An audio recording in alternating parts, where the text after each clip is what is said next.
Welcome to Fiction Audiobooks. If you enjoy the content, like and subscribing would be greatly appreciated. If you have any recommendations for novels, comment below. Please join my Patreon at https://www.patreon.com/fictionaudiobook. Chapter 182, Mere Sand, Not Even Half of My Strength. Night had fallen. The central tower within Konoha's Forest of Death appeared eerily sinister under the cloak of night. Perched atop the diamond-shaped tower stood the ninja world's titans, mostly prominent figures. In the center were the elite from various ninja villages, now reduced to spectators. At the very bottom stood the clueless genin, still methodically conducting the Chunin exams. Sasuke and Akado were now engaged in their second battle. Glancing upward, Sasuke felt a bit lost. He couldn't shake the feeling that he should be the one stepping in at this critical moment. Sharing the same thought, far away, was Naruto, rubbing his chin with a completely bewildered expression. The atmosphere up there felt so weird. All right, the battle begins. Hayate Gecko scratched his head, beckoning to Sasuke and Akado to begin. But Sasuke wasn't the only one confused. Akado was equally perplexed. He was an undercover agent for Orochimaru of Odogekure. With the Konoha collapse plan already underway, was it really appropriate for him to be playing make-believe with a kid? Glancing at Sasuke before him, Yoroi Akadoi let out a cold snort. In that case, this would have to be over quickly. Take out Sasuke, then go support Lord Orochimaru. Whoosh! The battle officially commenced. Without a moment's hesitation, Yoroi Akadoi charged forward. With his ability to absorb chakra, close-quarters combat was his specialty. As long as the close combat lasted a moment, he could drain his opponent's chakra dry. Too bad. The Sasuke of today wasn't the original story's angsty teenager, cursed by Orochimaru's seal, unable to freely manipulate chakra, or even hesitant to activate his Sharingan. He was a genius swordsman who had inherited the will of Konohagakuru's king of normal attacks. Drawing his katana, he struck straight down. Through his crimson Sharingan, the charging opponent was riddled with openings. Swish. The Asachi blade traced an arc, locking directly onto Akado's neck. The gap is too vast. Whether in combat experience or mastery of force, Akado is no match for Sasuke, 860. Hayate Gecko shook his head, about to declare the match's outcome. But the Akado, his katana pressed against his throat, seized the moment Sasuke relaxed in his certainty of victory. He surged forward once more, slamming a fist toward him. Thud. The blade sank deep into his chest. Sasuke let out a cold laugh and stepped back. No one knows the outcome until the very last moment of battle. Never lower your guard until your opponent is dead. Those were my master's words. And the relaxation you saw. That was merely the relaxation I chose to show you. The dashing youth departed the arena as the Akado figure collapsed heavily to the ground. Possessing unique abilities yet lacking the space to showcase them. That is the gap. When your opponent is me, you have already lost. In that instant, Sasuke's aura surged to its peak. The second match, Uchiha Sasuke is the victor. Hayate Gecko announced the result with a cough. The third match continues. The Chunin exams below continued, though the venue had been partially destroyed by Hakken and Nagato, which still had some lingering effects. Meanwhile, the situation above had felt strange from the very start. Leaders of the ninja world had gathered, creating an atmosphere reminiscent of the Five Kage Summit. A simple analysis suggested three distinct factions. The Konoha faction, the Orochimaru faction, and the neutral ninja world faction. The Konoha faction was led by Hakenoru, with the Night Owl team fully assembled. Joining them were Tsunade, who had jumped into the fray at the last moment, along with key figures like the fourth Hokage, Minato Namikaze, and the third Hokage, Hiruzen Sarutobi. The Orochimaru faction was more complicated. It wasn't simply a group of villains under Orochimaru's command, but more of a collaboration between him and former Akatsuki members. What was even more terrifying was that among the individuals summoned through Edotensei, two of them were unlikely to be easily manipulated. Black Zetsu, Aito, Orochimaru, and Nagato, who lay motionless on the ground. The voices of the narrators came from the three coffins, Hashirama Senju, Tobirama Senju, and Madara Uchiha. The third faction consisted of the Kage leaders from the five great shinobi villages, excluding the Hokage, as well as bewildered village heads from various other lands. The number of people was a bit chaotic, but one thing was certain. There was confusion everywhere. Take Madara Uchiha, for example. He was completely lost as to what was happening. Nagato lay on the ground, motionless, looking no different from a stray dog. His disciple, Aito, kept shaking his head and sighing at him, but Madara couldn't understand what he was trying to express. And why was Hashirama revived as well? Edotensei was supposed to be just that, Edotensei. Bringing him back like this only made things more complicated. The most important thing, however. Madara squinted his eyes, arms crossed, and turned his gaze toward Hakenoru. That guy just said he would fight 10 versions of himself. Was he drunk? Even a peanut wouldn't get someone this drunk, right? Who does he think he is? Madara was utterly confused, deep in thought. Meanwhile, the third faction, the small team of Kage, stood together. Inoki was shivering uncontrollably, his body racked with cold. Thankfully, Raza was there to offer him a slight bit of support, otherwise, he might have collapsed right there, unable to stand back up. Hey, is it really necessary? It's just Madara Uchiha. Raza frowned, giving off an air of not taking Madara Uchiha seriously. Just. Inoki's eyes widened. Do you know what you're saying? That's Madara Uchiha. To this day, he couldn't forget that scene. A single glance from that towering man had sent him stumbling back, trembling and frozen, powerless to stop Madara from beating the second Subjugation senseless. Back then, he was still just a boy. So much had changed since.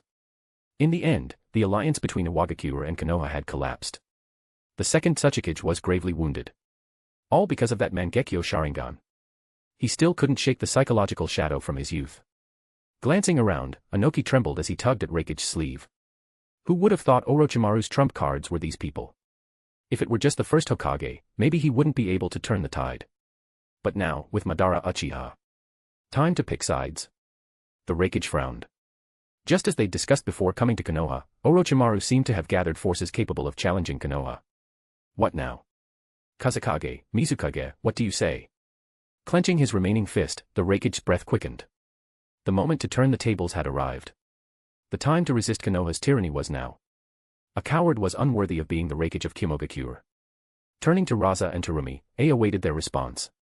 The situation was now clear, either join Orochimaru in rebellion or stay subservient to Konoha. Whichever they chose, they would fight. Unfortunately, aside from Raza showing some reaction, Terumi didn't even glance back, her eyes fixed on the battlefield. Two cowards. Gritted his teeth. Fine. He decided to observe a little longer. An eerie silence lingered in the air. Even Orochimaru seemed taken aback by how calm the atmosphere had become after the Edotensei ritual concluded. Though I'm not sure what the situation is now.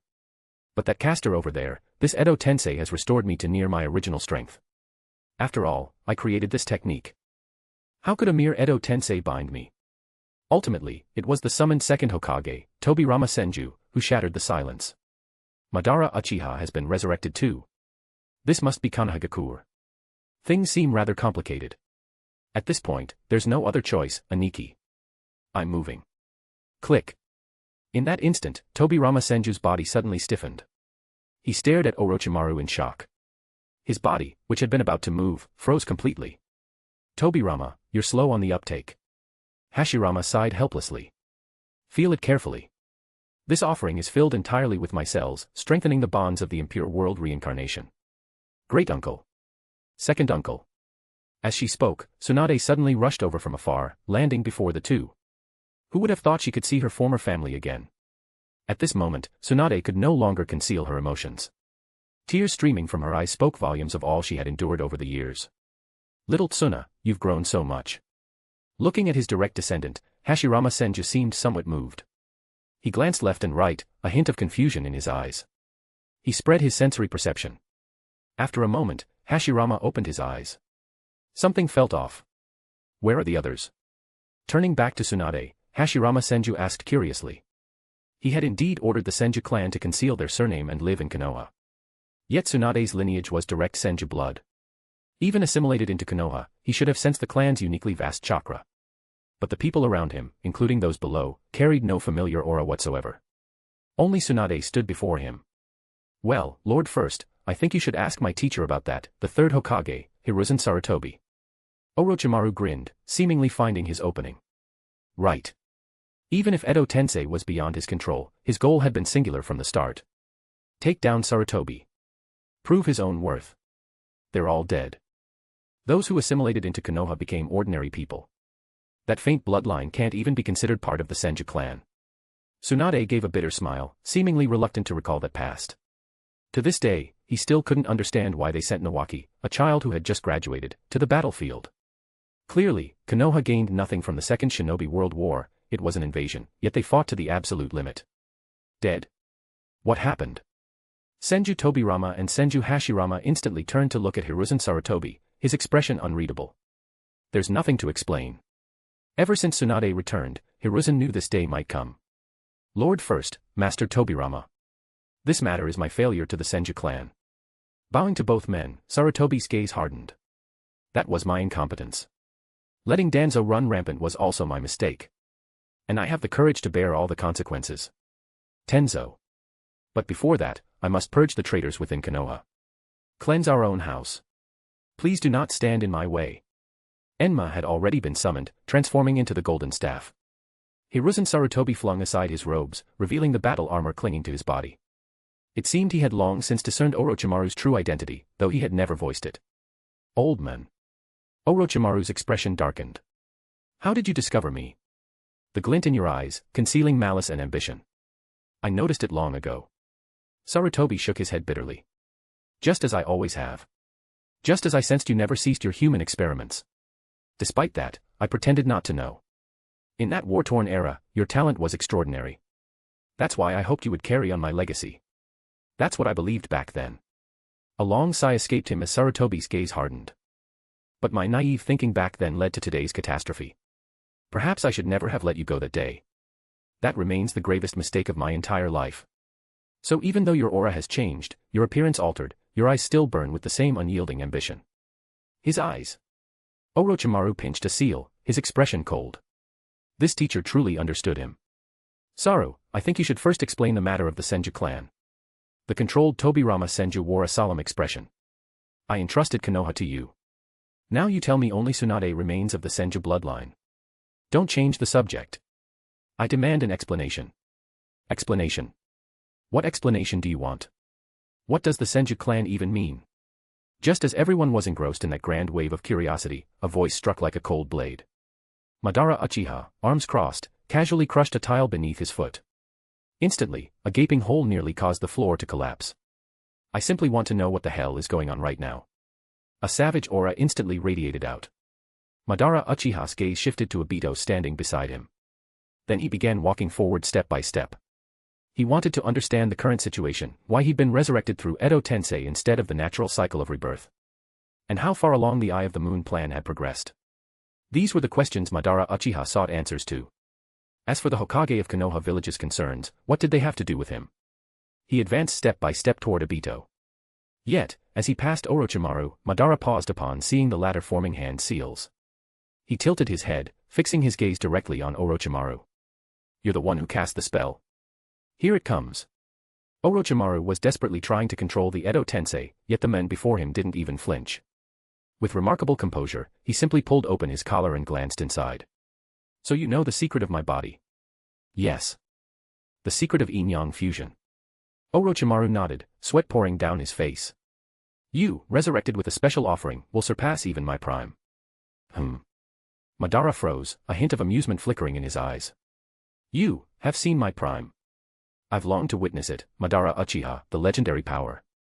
Forming hand seals, Orochimaru seemed intent on manipulating Madara's body to turn the tide of this awkward battle. But Madara merely glanced at Orochimaru with the disdain reserved for insects, then strode step by step toward the distant Obito. Take control. He walked while forming seals. Caster, forbidden kenjutsu aren't child's play. Pfft. Though I don't know how, since I've been revived, the Eye of the Moon plan will have me, Madara Uchiha. His hands accelerated, slamming fiercely into the ground. The next moment, the ferocious Madara let out a low growl. A technique created by a lowly piece of trash, and you dare try to trap me, Madara Uchiha. Silently cursing Tobirama Senju, Madara's entire body began to glow with a white light. Edotensei. Release. When the thread connecting him to the deceased snapped, Orochimaru was utterly defeated. Are you kidding me? This thing can actually be undone. Freed once more, Madara finally approached Obito and looked him in the eye. At that moment, all eyes in the vicinity turned toward them.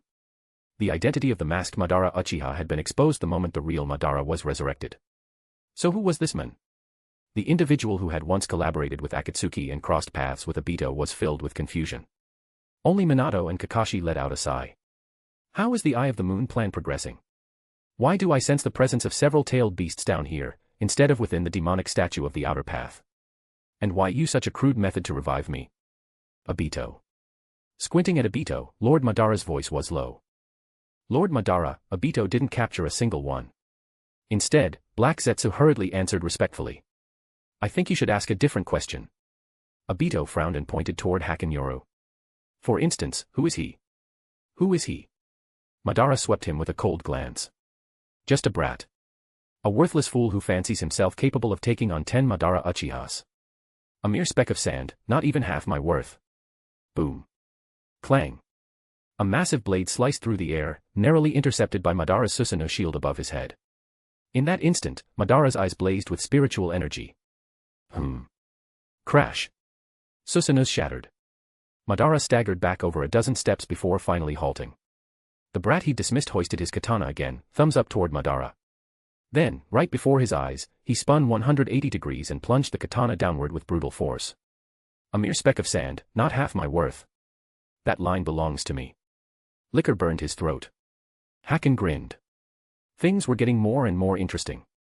Chapter 183, Chapter 183, at this moment, I represent Konoha and declare war for unification. A mere speck of sand, not even half my worth. Far away, Inoki shuddered at the sight of Susanoo shattering. The thought he'd just entertained, of using Orochimaru's summoned power to resist, vanished almost instantly. That was Madara Uchiha. And he'd been forced back by a single strike. Calm down. Must calm down. Seems watching from the sidelines is the wisest choice for now. Who is he? Standing firm, Madara frowned at Obito. As expected. Obito was right. Compared to the previous question, this one held far greater priority. His name is Hakenoru. Taking a deep breath, Obito spoke slowly. But more people remember him by his title, Konoha's Kenpachi. What that title truly signifies, I don't know. But whoever holds this title can exercise authority equal to the Hokage. In other words, he is also Konoha's Hokage. After a brief pause, Obito looked at Madara. Still as unruffled as ever. But what he was about to say would likely astonish even Madara. Exercise authority equal to the Hokage. Not far away, Tobirama Senju frowned. Saru, did you establish this system? This is outrageous. A village having 2 supreme commanders is a massive problem. What were you thinking? Setting aside who makes decisions during routine matters, what happens in emergencies if the 2 disagree? You've disappointed me, Saru. 1 village, 2 leaders sharing power. Unheard of. But what baffled Tobirama Senju most was that when he voiced this, Sarutobi merely shook his head. The surrounding ANBU ninja, the Night Owl team, and even the dashing men in the distance wearing the 4th Hokage's cloak all shot him the same look. Their gazes conveyed only one meaning. That he was overreacting to something trivial. It felt like a group watching a fool complain. What? Is there a problem with what I said? Tobirama Senju frowned, his tone and pitch unchanged, though his presence seemed slightly diminished. Ahem, well, this matter requires some background. Minato suddenly stepped forward with a smile. Second Hokage, this policy was personally established by me and these 27 4th Hokage. Explaining the underlying reasons would be rather complicated, but broadly speaking, it's because the rewards for the Haken's service to Konoha have become utterly unnecessary. That's quite the boast. Tobirama Senju paused, then spoke solemnly, I'd like to know exactly what you mean by merits. Tobirama-sensei. Seeing the second's expression, Sarutobi sighed and interrupted, truthfully, I have no objection to this matter. In fact, I don't find it excessive at all. After all, he achieved what no previous Hokage ever accomplished. For instance, expanding Konoha's territory and extending its borders. Expanding Konoha's territory. The second suddenly fell silent. He had never considered such a thing, or perhaps never believed it possible. The 5 great shinobi villages, the 5 great nations. Smaller nations scattered between them. This structure seemed, to him, utterly unchangeable. Moreover, the idea of forcing others to cede land felt utterly unrealistic. What else? It was Madara beside Obito who suddenly perked up, casting a meaningful glance at the 8 swords before urging Obito to continue. Expanding Konoha's territory, enlarging its borders. This was news even to Madara. Yet there was an inexplicable thrill in it, as if the kid had accomplished something Madara himself had once yearned to achieve. He's only talking about the surface achievements. Obito gave a bitter smile. And that old man was right, if you added up all his accomplishments, the people of Konoha would be justified in worshipping him as a god.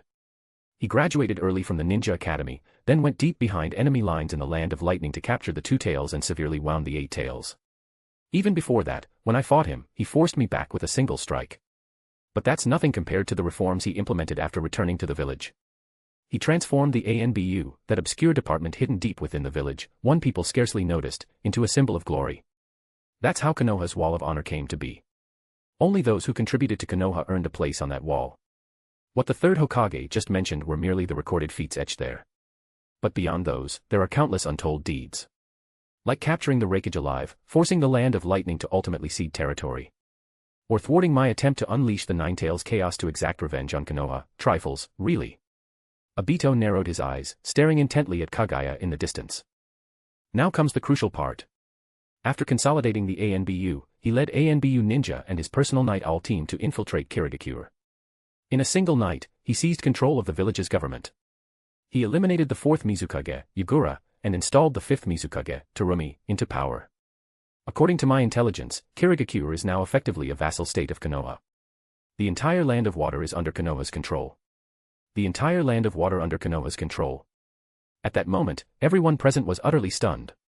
Whether they were the Kage of the major ninja villages or leaders of other ninja villages, they stared at Terumi in shock, seemingly trying to discern the situation from her reaction. Had it been exposed? Terumi shrugged helplessly at Yatsuhashi, unsure how Obito had learned of this. After all, the so-called blood mist policy was Obito's means of retaliating against Kirigakure. She had no knowledge of Yagura being controlled. As if to declare her stance, Terumi stepped forward and leaned obediently against Haken's shoulder. This gesture implicitly confirmed Obito's words as truth. Kirigakure, one of the 5 great shinobi villages. Was it truly a subordinate of Konohagakure? Unacceptable. Did that mean the 5 great shinobi villages were now effectively only 4? This sudden revelation silenced everyone. Even the faces of the first and second Hokage, summoned through Edotensei, froze. What an incredible achievement. If that's all it was, it wouldn't be anything special. Obito remained as composed as ever, yet the hint of envy in his words was unmistakable to anyone. He truly was envious. Sometimes he even fantasized about what it would be like if he were the one receiving such reverence. After all, the Kirigakure government was already fragile back then. Supporting the fifth Mizukage's rise to power was merely opportunistic. His true display of power came when he led the ANBU into the Land of Earth. With just over 200 ANBU ninja, he turned the Land of Earth upside down, nearly destroying the entire IWA village. In the end, he even forced the Kage of Iwagakure and Sunagakure to come to Konoha, bowing before that wall of honor and merit. He made them pay tribute to Konoha annually, transporting vast supplies and resources. If those actions demonstrated strength, then what followed truly revealed his ambition. After a pause, Obito continued, subjugating the 4 major ninja villages and controlling Kirigakure was not enough to satisfy his ambition. Starting several years ago, Konoha began extending its reach to smaller ninja villages. To my knowledge, over 80% of the smaller and medium-sized ninja villages and nations across the entire ninja world are now under Konoha's control. It's foreseeable that he will do something utterly unimaginable in the future. Having spoken in one breath, Obito adjusted his mask. Only he knew how much sweat was seeping from his face at that moment. In short, he's a tough opponent, and the Eye of the Moon plan had to be called off because of him. The Rain Village, where the Akatsuki was based, had already been completely destroyed in a single strike by the person you gave the Rinnegan to. That guy is still lying there, unconscious. Obito stepped closer to Madara and deliberately lowered his voice. I'm no match for him, but one thing is certain, his sword can strike at a person's very soul. My guess is that Edotensei summons the spirits of the dead, but his sword specifically targets the soul. So, I think it's better if you are resurrected in your true form, or else you might not be able to defeat him. Right now, the 9 tails, 2 tails, and 1 tail are down there, along with the Kage from each village. Shoo. Obito tried to continue, but Madara raised a hand to his lips, signaling for silence. He patted Obito's shoulder, his expression suddenly turning wild. After all these years, Obito. You've accomplished nothing. Just as I thought, you're utterly useless. No value whatsoever. Madara glanced sideways at Obito before turning his gaze back to Black Zetsu and nodding. At the signal, Black Zetsu melted into the earth. Turning his attention to Hakenoru, Madara slapped his forehead. His voice rose from a low rumble to a sharp pitch, and his body began to tremble. He was laughing. He was ecstatic. Ha ha ha ha. Ha, did you see that? What I once told you, your descendant actually accomplished it. Unify the world through force and bring peace to the world. When I proposed this idea to you, you rejected it without reason. Yet now, that kid has done exactly what I did. Do you agree? No, it wasn't about agreeing. It was a feeling of pure satisfaction. Finally, someone had the same vision, this was the same grand design. The same way to end the war. But true peace doesn't come like this, kid. His manic laughter ceased, and Madara Uchiha crossed his arms as he walked up to Haken. From what I've seen, you're strong. Well, at least stronger than that useless Obito Uchiha. In that case, I'll give you a chance. He extended his hand, and Haken's face showed a slight hint of approval. After all, you're the only one who ever thought the same way I did. Not even the people from Konoha, or those useless Uchiha, ever came up with this idea. You deserve my recognition.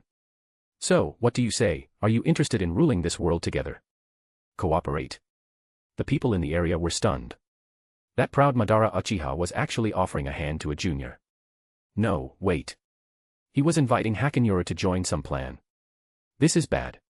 If these two teamed up, they could likely sweep through the entire ninja world. The Kage of the 5 great shinobi villages and the leaders of the smaller villages looked at Hakenoru with tense expressions. Eye of the Moon Plan. Also known as the Infinite Tsukuyomi Plan. Collect the 9-tailed beasts and seal them within the demonic statue of the Outer Path. Then revive the 10 tails. Using the Rinnegan, control the 10 tails and transform it into the God Tree. Wait for the God Tree to blossom and bear fruit, consuming the chakra fruit. Alternatively, absorb the 10 tails to become the 10 tails Jinchuriki. Finally, unleash the infinite Tsukuyomi on the moon, plunging all of humanity into a beautiful genjutsu to achieve unification and peace. Instead of accepting Madara Uchiha's outstretched hand, Haken chose to explain the process of the infinite Tsukuyomi in front of everyone. Seems like you've gathered quite a bit of information from that useless Obito, Madara remarked, retracting his hand and crossing his arms calmly. And what's your answer? Do you want to rule this world with me? Are you kidding me? Haken-sama, don't be deceived. Exactly. What kind of nonsense piece is that? An illusion. Illusions only bring destruction. At the same time, the Kage of the 5 great shinobi villages, along with the 2 Senju brothers resurrected via Edotensei, spoke up in protest. Even the first Hokage, Senju Hashirama, had moved forward, ready to intervene. Enough noise. Madara whipped around, his aura surging like a tidal wave, instantly silencing the loudmouths. Mind if I clear things up? His Susanoo shimmered around him. In its 3-headed, 6-armed form, he seemed to recall an amusing jutsu. If I use Susanoo to hand seal it, the raindrops should be much larger, right? Madara suddenly thought to himself. Why not name this technique Tengai Shinsei? The Rinnegan's dojutsu seemed like it would be used for the first time. It should be magnificent. Who exactly are you talking about smashing? Haken suddenly spoke up, extending his hand toward Madara. By the way, I have absolutely no interest in what you just said. That, infinite Tsukuyomi, is nothing but child's play. You could call it Black Zetsu Saves Mother's Tale. It has nothing to do with peace. Black Zetsu Saves Mother's Tale. Underground, Black Zetsu, slowly approaching Nagato's body, jolted violently and broke out in a cold sweat. Meanwhile, Kaguya in Haken's spiritual realm couldn't help but snicker. Black Zetsu saves mother. How vivid. But Madara clearly didn't grasp the meaning. Under his miniature Susanoo, the Rinnegan's patterns began to swirl in his eyes. Looks like you're planning to refuse. That's rather unfortunate. Madara sighed. I finally find a young man whose ideas aligned with mine, but now it seems he's as stubborn as Hashirama. It was a bit puzzling. Why extend a hand when the boy had clearly refused? Never mind, that's not important. It's you, Mr. Madara. A warm, benevolent smile spread across Haken's face. At that moment, he looked like an old father gazing at his unfilial son. Join Konoha. After all, the name carved on the wall of honor was written by my own hand. What the hell? The crowd was in chaos again. Hakenoru was actually inviting a madman bent on destroying the world to join Konoha. What was going on? Hey, kid, you have no right to do this. Tobirama Senju frowned and immediately intervened. Swish. A blade swept toward Tobirama, Haken's gaze cold. The truth is, those from the old era have no right to interfere in Konoha's affairs. Though you, as the second Hokage, handled political matters well and made Konoha prosperous, but given how you marginalized the Uchiha clan during your tenure, nearly leading them astray, I can't approve of you. As a Kage, failing to separate your personal feelings from the village's honor is unacceptable. You dare call yourself Hokage. You're allowed to speak only because you're Tsunade's great uncle, and Tsunade is my subordinate. I'm giving her face. That's it. And you over there, god of ninjas, be quiet while I handle things. The historical issues you two left behind have been resolved by me. You have no right to speak much in front of me, especially not to me. The 5th Hokage of Konoha, Yagami Haken, calling the shots. The 5th Hokage of Konoha. At that moment, Minato's breathing quickened. His disciple had finally acknowledged this identity and intended to use it to handle matters. And you lot. The blade's glint swept across the room as Haken locked eyes with all the Kage and village leaders. I've said everything I needed to. But there's still one crucial matter that needs to be made clear. With a thunderous cry, Haken's face lit up with fervor and excitement. His spiritual pressure soared as golden skulls roared and howled. At this moment, I, representing Konoha, declare the War of Unification. The Fourth Shinobi World War is about to begin. Those who refuse to submit will be slaughtered without mercy.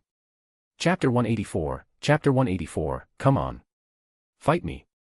Present. What is he saying? Silence. Dead silence. Even below, the people organizing the Chunin exams stopped what they were doing. That voice, both loud and resolute, could only belong to Hakenoru. As the fifth Hokage of Konoha, he declared war on all rebels. This war will be the Fourth Shinobi World War. A war for peace. The five Kage Summit. The Edotensei army. What need do we have for them? Everyone who should be here is present. The former Kage, the leaders of the great ninja villages, and their elite guards. And the shadowy figures hiding in the dark corners of the ninja world. Even those in Konoha, the old and young alike, who were watching Hakenoru's back. Haken had expected those he wanted to be here to arrive, driven by Orochimaru's unexpected push and the Chunin exams providing the perfect backdrop. Now, Haken's power was more than enough to say what he wanted to say. This ninja world. Ultimately, under his overwhelming force, it would be pacified and return to the peace it was meant to have. Ending this age of chaos. These were the words Hakenoru had once spoken. This path would be filled with death and bloodshed, but when light finally came, it would bring an extraordinary warmth. Though night still covered the world. The one standing above it all was the newly born sun, the only sun shining across the land. Without a doubt. Hakenoru. He was the one who would bring light to the ninja world. Shadows darted. Team Yorosho landed in perfect unison behind Haken. Itachi Uchiha, Uchiha Shursue, Kakashi Hatake, Jiraiya, Might Guy. A five-person team, yet capable of unleashing tremendous power. Behind them, Konoha's ANBU ninjas stood, their fiery eyes glowing in the darkness, watching everyone in front of them. Minato nodded quietly, taking off his Hokage cloak and hat before slowly walking toward Haken. Truthfully, as your sensei, I had hoped to give you the Hokage hat in a more formal ceremony. But it seems now is the right time. He draped the cloak over Haken's shoulders, his face showing nothing but satisfaction. He's grown up. He's truly grown up. Watching this child grow had felt like watching his own son. Though Haken had never addressed him by that title, Minato believed the bond was already understood in Haken's heart. This was the inheritance of the will of fire. But declaring war was only the beginning. As Konoha stood against Madara and the other great ninja villages, the opposition was becoming clearer. A new way to build peace. Hashirama Senju slowly regained his composure, still in shock, before speaking. He felt an overwhelming sense of disbelief. For the first time, truly for the first time, he sensed that peace was finally within reach. But this method of building peace felt fundamentally flawed. Unifying through force, consolidating all factions. In the short term, yes, the conflicts would likely cease. But when the Konoha ninjas, the ones who suppressed everything, began to fade away, what would happen then? Aniki, this is tyranny, not peace. Tobirama Senju's expression turned serious. I feel Konoha has changed. The ninja in that once united and progressive village seemed to have been brainwashed into worshipping power. Tobirama Sensei. What surprised both Senju Tobirama and Senju Hashirama was that the person stepping forward to challenge them was someone they had once taught, a Hokage who seemed like a failure. Honestly, I'd like to show you the Konoha of today. The village's transformation isn't what you think it is. Especially when that man spoke during the negotiations with the Hidden Cloud village, his words convinced me beyond a doubt that he is the true inheritor of the will of fire. Sarutobi appeared somewhat nostalgic, his eyes filled with admiration. He said, as long as I stand here, Konohagakure remains the undisputed top ninja village. In the past, I dismissed it as just boastful nonsense. But now, Konoha controls every region except the land of earth, the land of lightning, and the land of wind. According to your words, such a world power should have already come to pass. But what I see is the exact opposite. Villagers, ninjas, bonds. Mutual trust has completely transformed Konoha. Beyond its expansion, even a sinner like me finds a place under its fair system. The establishment of administrative departments has lightened the Hokage's workload. Even the governance of Konoha and its affiliated villages is now being efficiently handled. This is what peace should look like. This is what peace should look like. Sarutobi's eyes welled up with tears. This present Konoha is the village of my ideals. Is that so? Hashirama Senju nodded thoughtfully. He didn't dwell on Haken's earlier attitude. Instead, one thing bothered him. Saru, you mentioned he inscribed Madara Uchiha's name on that wall of honor, correct? Snapping out of his thoughts, Hashirama seemed to recall something and asked. Yes, just like yours. The wall of honor records that he founded Konoha alongside you. Sarutobi nodded. Oh, I see. Hashirama understood, then casually walked toward Madara, who was still holding a small Susanoo hand sealed to summon a meteorite. As he passed by Madara, he glanced at Orochimaru, flashing a mischievous grin as Orochimaru tried to tighten his control. Well, if you think you can control Senju Hashirama with Senju Hashirama's cells, then go ahead and keep controlling this Edotensei. I'll cooperate with you as best I can.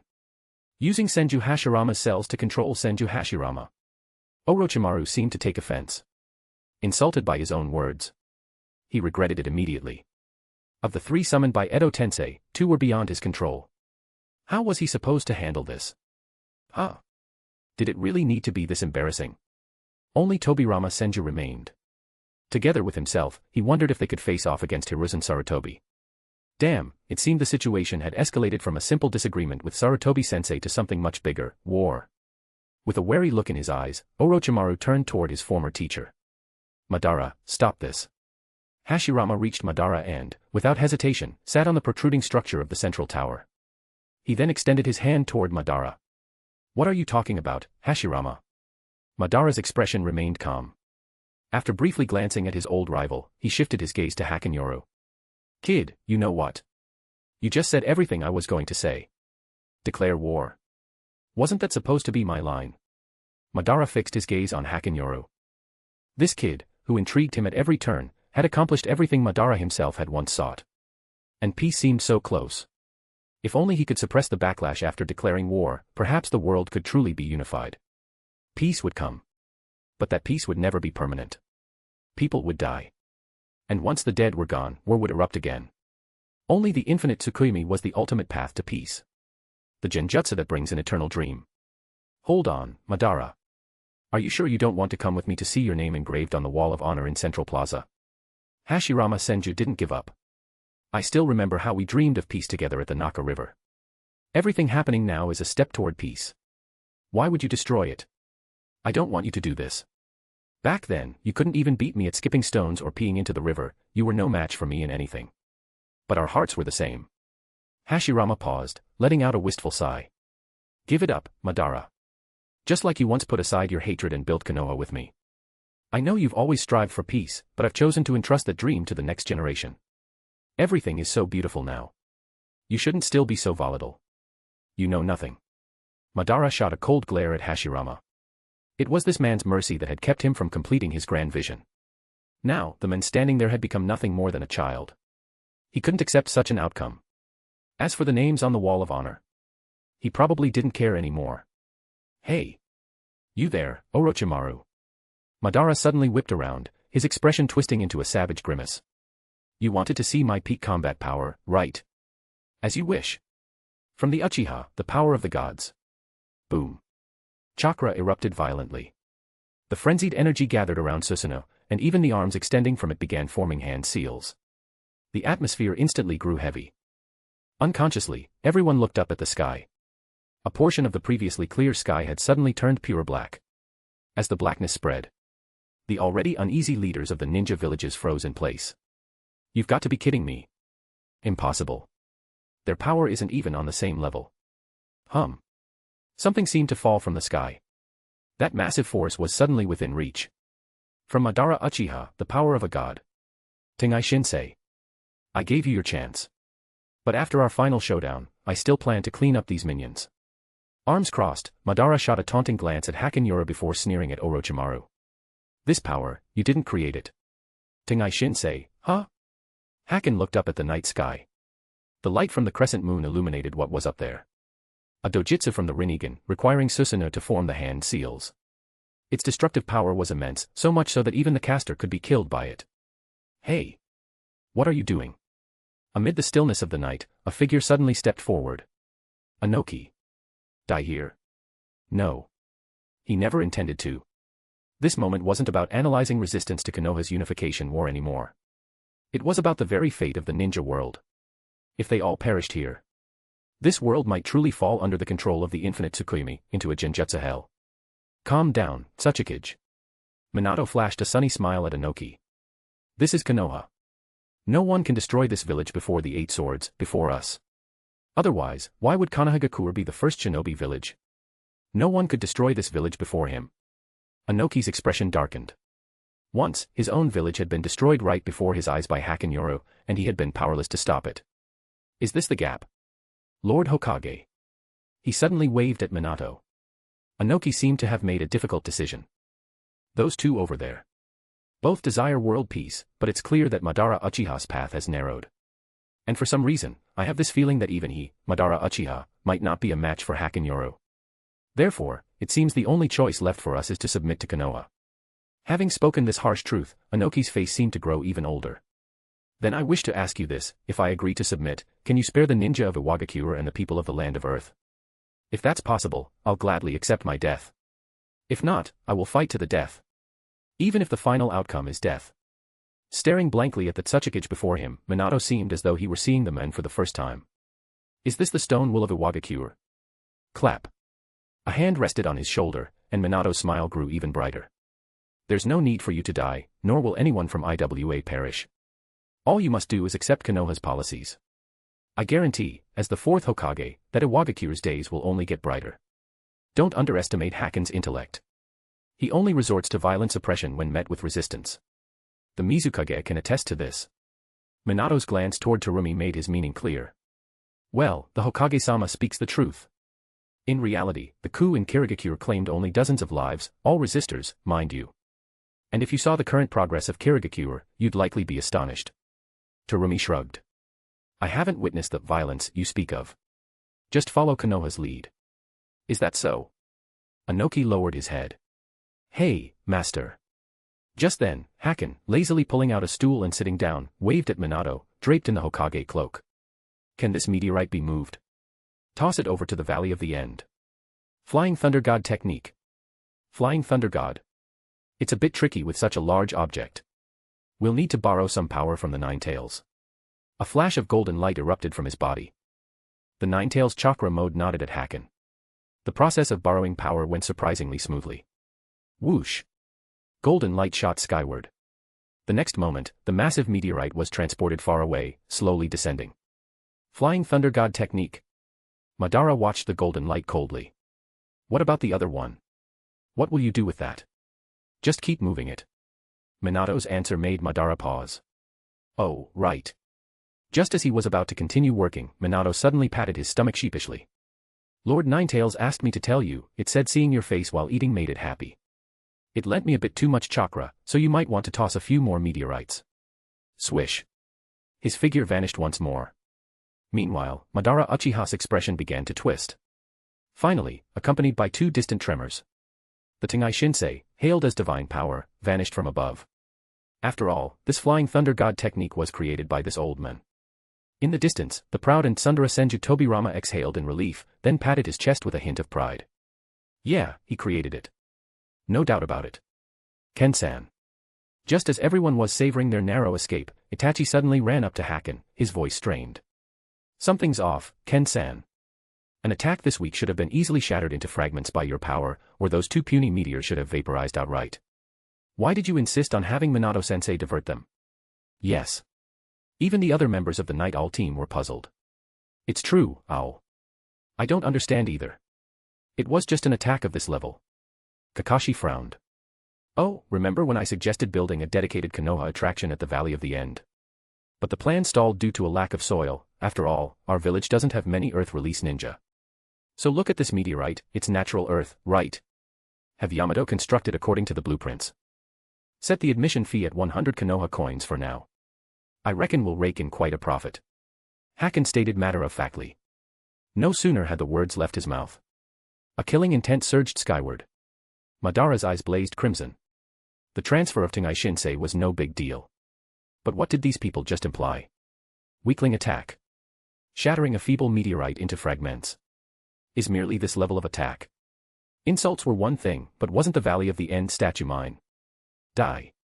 Instantly charging before Haken, Madara's fist slammed toward him. Kid. You wanna dance too? Bam. Unbelievably powerful. Catching Madara's fist, Haken gradually tightened his grip with one hand, glaring into Madara's eyes. The pale blue cosmos within his pupils slowly rotated, responding with a single word, army. This world is too small. Barely big enough for one person to mess with. But clearly, the one messing with this world can only be me. Snap. Instantly crushing Madara's fist, the Edotensei fist shattered under Haken's grip. Rising to his feet, the ferocious demon smacked Madara Uchiha across the face, sending a gust of wind in its wake. I even fucking wanna dance. Come on. Fight me. Chapter 185, please. Give it your all in battle. The Edotensei body still left something to be desired. The Rinnegan focused on Haken as Madara Uchiha's form slowly began to restore itself. Perhaps the caster thought that by infusing the reincarnated body with Hashirama Senju cells, the summoned individual would come close to their original strength. Madara's body had also undergone special treatment, so his combat abilities should be stronger than before. But deep down, Madara knew the truth. Without the true sensation of flesh and blood, he couldn't even feel his own heartbeat. He couldn't feel pain either. This kind of battle was completely absurd. The men known as Madara Uchiha had always fought to enjoy the experience of battle, to savor the act of fighting itself. Looking at the men before him, he sensed a fighting style similar to his own. To revel in combat, to vent one's inner desires. His body had been restored. A rare flicker of caution passed over Madara's face as he glanced at the katana slung at Hakenoru's waist. The intelligence Aito had provided, who knew if it was true. If his opponent truly had methods to target the soul, even a body revived through Edotensei wouldn't be safe. Fortunately, Black Zetsu had already been sent to prepare. Once he took down this brat in front of him, then dealt with Hashirama, and finally captured the beasts of Konoha, the Eye of the Moon plan could commence. His hands slowly rose to rest before his chest. Chakra began to extend outward. Just as Madara was about to unleash his great fire annihilation, a figure suddenly appeared before him.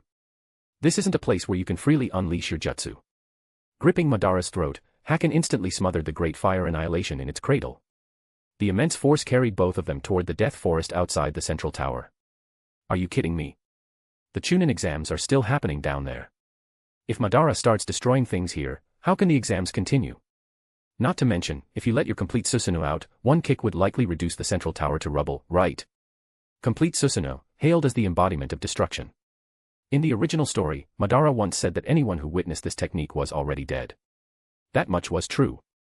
After all, at that time, Hashirama Senju had already died and hadn't been resurrected by Orochimaru's Edotensei. His eyes only held Hashirama, just like Sasuke's eyes only held Naruto. Recognizing an opponent's strength in battle is what allows calm, rational discussion. It was the same when Hashirama defeated Madara during the Warring States period and extended his hand, seeking to co-found Konoha. Only equal strength grants the right to negotiate. Verbal persuasion and lectures are utterly useless against someone like Madara. Even if Naruto tried to talk to him, it wouldn't work. The reason? Madara had always strived for world peace, never acting out of personal greed or selfish goals. His path simply went astray, and that wasn't his fault. The Uchiha clan's stone monument, left by Rakudo Sennin, had been altered by Black Zetsu. This technique, which was meant to bring the world into an illusion, led Madara down the wrong path. Perhaps, even after Kaguya was resurrected and sealed again, Madara never truly understood whether this so-called peace even existed. One must admit, among the antagonists in the Naruto world, Madara's charisma was undeniable. Boom. With tremendous force, both of them crashed into the forest of death. The Edotensei body shattered again, and Madara, still recovering, looked displeased. Haken merely brushed dust off his shoulder and, after a moment's thought, pulled a katana from somewhere and tossed it to Madara.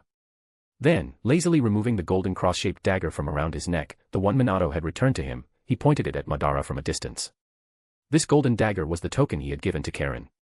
After finding Minato, Karen had reunited with Kushina, so it had returned to his possession. You're not exactly skilled with a katana, are you? Don't say I'm picking on you. With a flick of the golden blade, Haken grinned. The scene was eerily reminiscent of Mihawk teasing Zoro. The reckoning has come. Above the central tower. Minato glanced off into the distance before pulling his gaze back, giving a brief nod to Kakashi beside him. Yeah, it's definitely time to settle the score. The two turned and walked directly toward Aito Uchiha. Aito still wore his mask, but his face had twisted beyond recognition. Just moments ago, before Madara left, he had been calling him a worthless piece of trash. Worthless? Was he talking about himself? The way things had unfolded today was completely beyond his control. Was it his fault? Not at all.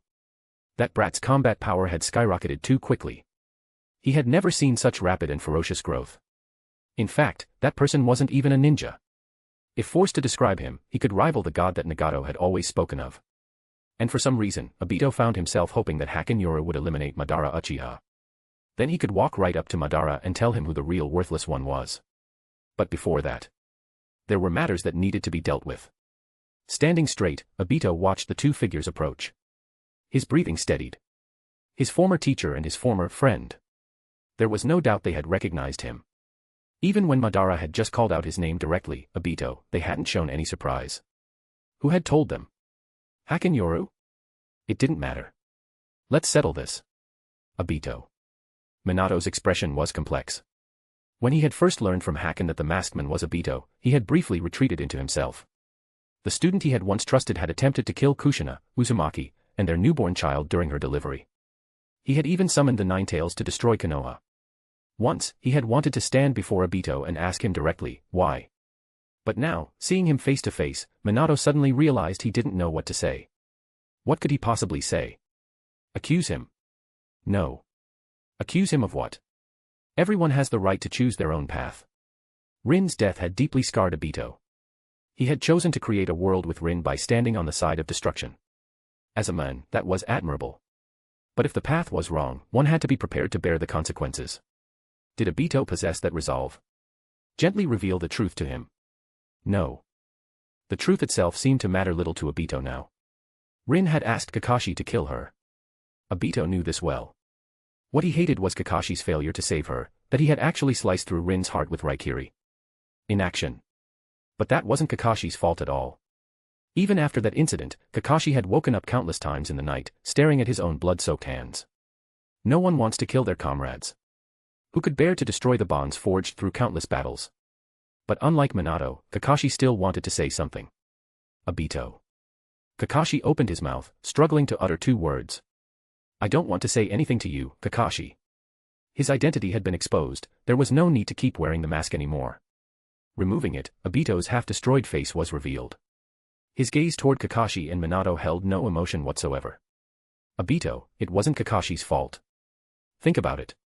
If you were in Kakashi's shoes, what would you have done? Minato said, his voice filled with anguish. Who knows? If it were me, I'd probably just let the Three Tails run wild and attack Konoha.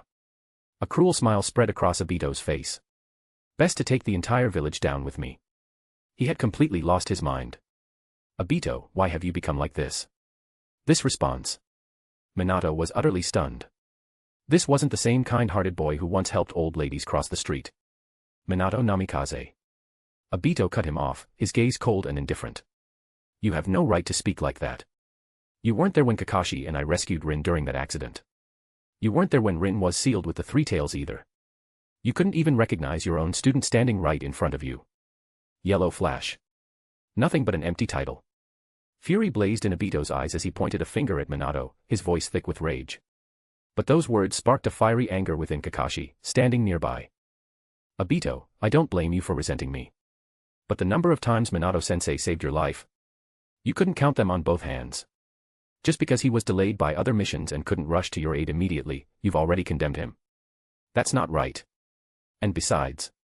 Taking a deep breath, Kakashi lifted his forehead protector, revealing his Sharingan. Things aren't what you think. You, me, and Rin, we were all just pawns manipulated by Madara Uchiha. Sealing the Three Tails within Rin, guiding me to kill her, then having you coincidentally witness it, it was all Madara's scheme. This. Minato froze. This was more than he had known. After learning the masked man was Obito, Kakashi had grown increasingly suspicious. During the Third Shinobi World War, why had Kirigakure ninja conveniently appeared on the IWA battlefield? That canopy bridge deep behind enemy lines. The land of earth was far from the land of water, and it required traveling through the battlefields of the land of lightning and the land of fire. At that time, Kirigakure was still attacking the southern border of the land of fire. How could they have been in that location? When Kakashi shared his doubts with Haken, the truth finally came to light. They were all just pawns being manipulated. Madara wanted to use this method to make Obito despair of the world, to extinguish the light within his heart completely. A cruel tactic. But it worked remarkably well. Obito was consumed by despair. He evolved directly from the two Tomo Sharingan to the Mangekyo. At first, hearing Kakashi's words, Obito froze. But after a long while, he regained his composure. Well, who knows? His hands formed hand seals. Intense flames erupted. Fire release, blast wave wild dance. To conclude, everything was Madara's doing based solely on Kakashi's words. Perhaps doubt had already begun to stir within him. But his mind was too chaotic now. He only wanted to fight fiercely. Then he would ask Madara himself whether it was truly as Kakashi claimed. What did he even mean to Madara? Just a fight. A single explosive whirlwind already declared his intent. Was that so hard to grasp? Kakashi sighed, glancing at Minato, who nodded back. Even former comrades couldn't escape the fate of clashing blades. Boom. At that moment, a violent chakra fluctuation erupted from the distant forest of death. Blue light shot skyward. Unstable chakra was coalescing into something in the air. Susanoo. Beside him, the first Hokage, Hashirama Senju, wore a grave expression as he stepped forward, intending to investigate. Having clashed with Madara Uchiha multiple times, he knew exactly what technique the man was about to unleash. Nothing can withstand a complete Susanoo except wood release. He spoke as he walked. Yet his advance was halted by a woman. His granddaughter, Tsunade. Susanoo can't be stopped except by wood release. That was before, grandfather. Here, you can always trust Konoha's Kenpachi. Tsunade stated confidently, besides, grandfather, this is that brat's fight. You really shouldn't go. Instead, let me show you Konohagakure. Decades have passed. Seeing it now will prove Haken's reforms were not in vain. And if it were you, you'd surely enjoy the casinos on Entertainment Street. That's the complete Susanoo. The first paused. Could that kid truly block it? He still couldn't shake his unease. The complete form is indeed powerful, but as someone who also wields Susanoo, I can assure you, that thing is merely intimidating in appearance before Kagami-sama. Itachi approached with absolute certainty. Lord First, I too believe it's best not to disturb Kagami-sama. After all, even if you were to get involved in his battle, you would die. Take advantage of your revival to see more of Konohagakure. Those words sounded somewhat insulting. The first Hokage gave a bitter smile. My apologies. As Hokage, I truly have no desire to sightsee in Konoha right now. Even if I don't participate, might I at least observe from a distance, just in case? The complete Susanoo. Deep within the forest, Haken still held his small knife pointed at Madara. But the men before him kicked the long katana Haken had offered him aside. The blue light emanating from his body looked utterly terrifying. Tremble. Shudder before this complete Susanoo. Sealed. A massive chakra began to solidify around Madara Uchiha's form, armor, a blade of light, wings unfurling behind him. Atop his tengu-like head, within the diamond-shaped crest, Madara let out a manic laugh. Finally, he clenched his fist, and the completely exaggerated Susanoo fully materialized. The embodiment of destruction. All who have witnessed this technique are already dead. Facing the 8 swords of night, Madara made his stance clear. Don't accuse me of bullying. With his arms crossed, Susanoo's hand slowly reached for the chakra sword at his waist. After all, you just said I'm not skilled with blades. He tilted his head slightly. Proud as Madara was, why would he choose to accept a weapon given to him? He'd return that brat's words right back at him. With this perfect Susanoo. The form of Susanoo was colossal, but its speed was anything but slow. As the chakra sword, glowing with an almost mesmerizing light, descended toward Haken, the members of the Night Owl team, along with Tsunade, Hashirama Senju, and others, rushed toward the scene, watching in utter disbelief. Is this the perfect form? Itachi swallowed hard, realizing he should take back his earlier statement. Perfect form versus mature form. The difference was not a trivial one. Boom. Mother Earth groaned in reluctant agony. The entire forest of death began to tremble violently. Cracks spread through the ground, structures collapsing. An individual's strength was enough to rewrite the very landscape. Dust and debris spread in all directions. Finally, when the chakra sword reappeared before them, the members of the Night Owl team exhaled in relief. The men still stood there. And even more astonishing was the fact that he was casually holding the golden cross-bladed sword horizontally in the air with one hand, his body not trembling in the slightest, as he blocked the chakra sword. Huff. Exhaling a cloud of stale breath, he grabbed the gourd in his free hand and downed it in one go. With a single motion, he pushed back with all his strength. To everyone's shock, the chakra sword and Susanoo were actually forced back several steps. You must absolutely fight with everything you've got. At the very least, let me draw my true katana. I refuse to end this battle with this weapon. His pupils contracted. The demonic fury and wild savagery hidden beneath the complete Susanoo finally awakened. the battle intent of that terrifying man. It was about to erupt. Chapter 186, Chapter 186, Capturing Madara Uchiha Alive. That should be shocking enough, right? The attack from the complete Susanoo was blocked. Not just blocked, but the entire Susanoo was pushed back. What kind of immense power is this? Watching the scene unfold, the first Hokage, Hashirama Senju, stood frozen, unable to find the right words. The greatest enemy knows you best. From the Warring States period to the founding of Konoha, Hashirama had fought against Madara Uchiha countless times. He knew his opponent's strength better than anyone. Especially after Madara obtained his younger brother Uchiha Izuna's eyes, his power had soared once again. The perfect Susanoo before him now was unreasonably powerful. But clearly, Hashirama was equally confident in his own strength. Sage Mode. Would release. Sage Body. Chakra comparable to the Nine Tails. These were his pillars of strength in facing the perfect Susanoo. Even now, he could vividly recall the battle at the Valley of the End. A battle that had literally reshaped the terrain. Madara had controlled the Nine Tails, wielding his fearsome Susanoo, while Hashirama had fought back fiercely, using the true several thousand hands in Sage Mode. In the end, he had won. But that victory had always felt somewhat surreal. Now, Hashirama could see that the outcome of that battle seemed to have been part of Madara's plan all along. And it was clear that the so-called death wasn't truly death. Just like the Rinnegan patterns visible in his own eyes now. Madara had gained something from that battle. At this moment, Hashirama wasn't sure if he could still suppress Madara, but he had an undeniable feeling that only he could stop him.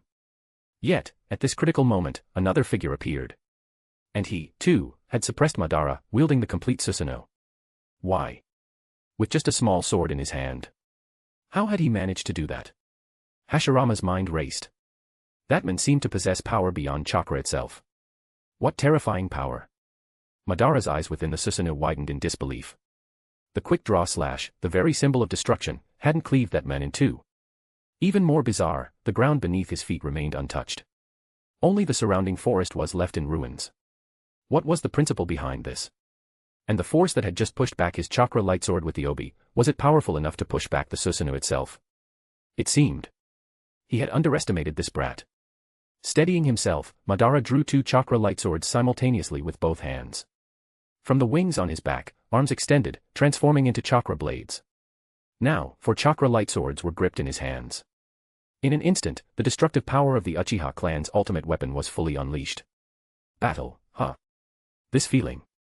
I haven't experienced it since I fought Hashirama. Standing inside the diamond-shaped grid of Susanoo, Madara's emotions surged. Let's enjoy this satisfying fight. The only regret is that I'm using a body summoned by Edotensei. But, kid. 4 lightsabers pointed at the figure soaring through the air. As payment for entertaining me, I'll remember your name. Boom. The true battle began. The massive Susanoo swung its lightsabers, yet the figure in the air made no attempt to evade. Every attack was blocked with the small knife in his hand. The hum of chakra lightsabers clashing with the dagger echoed through the forest of death, reaching all the way to Konoha. In the distance, the central tower trembled violently. One could easily imagine that, had they been any closer, the entire place would have already started to collapse. Is this the power of Uchiha Madara? Susanoo, the legendary power. Unbelievable. But compared to that Susanoo, the truly terrifying one is probably Haken. Too powerful. It's on a completely different level.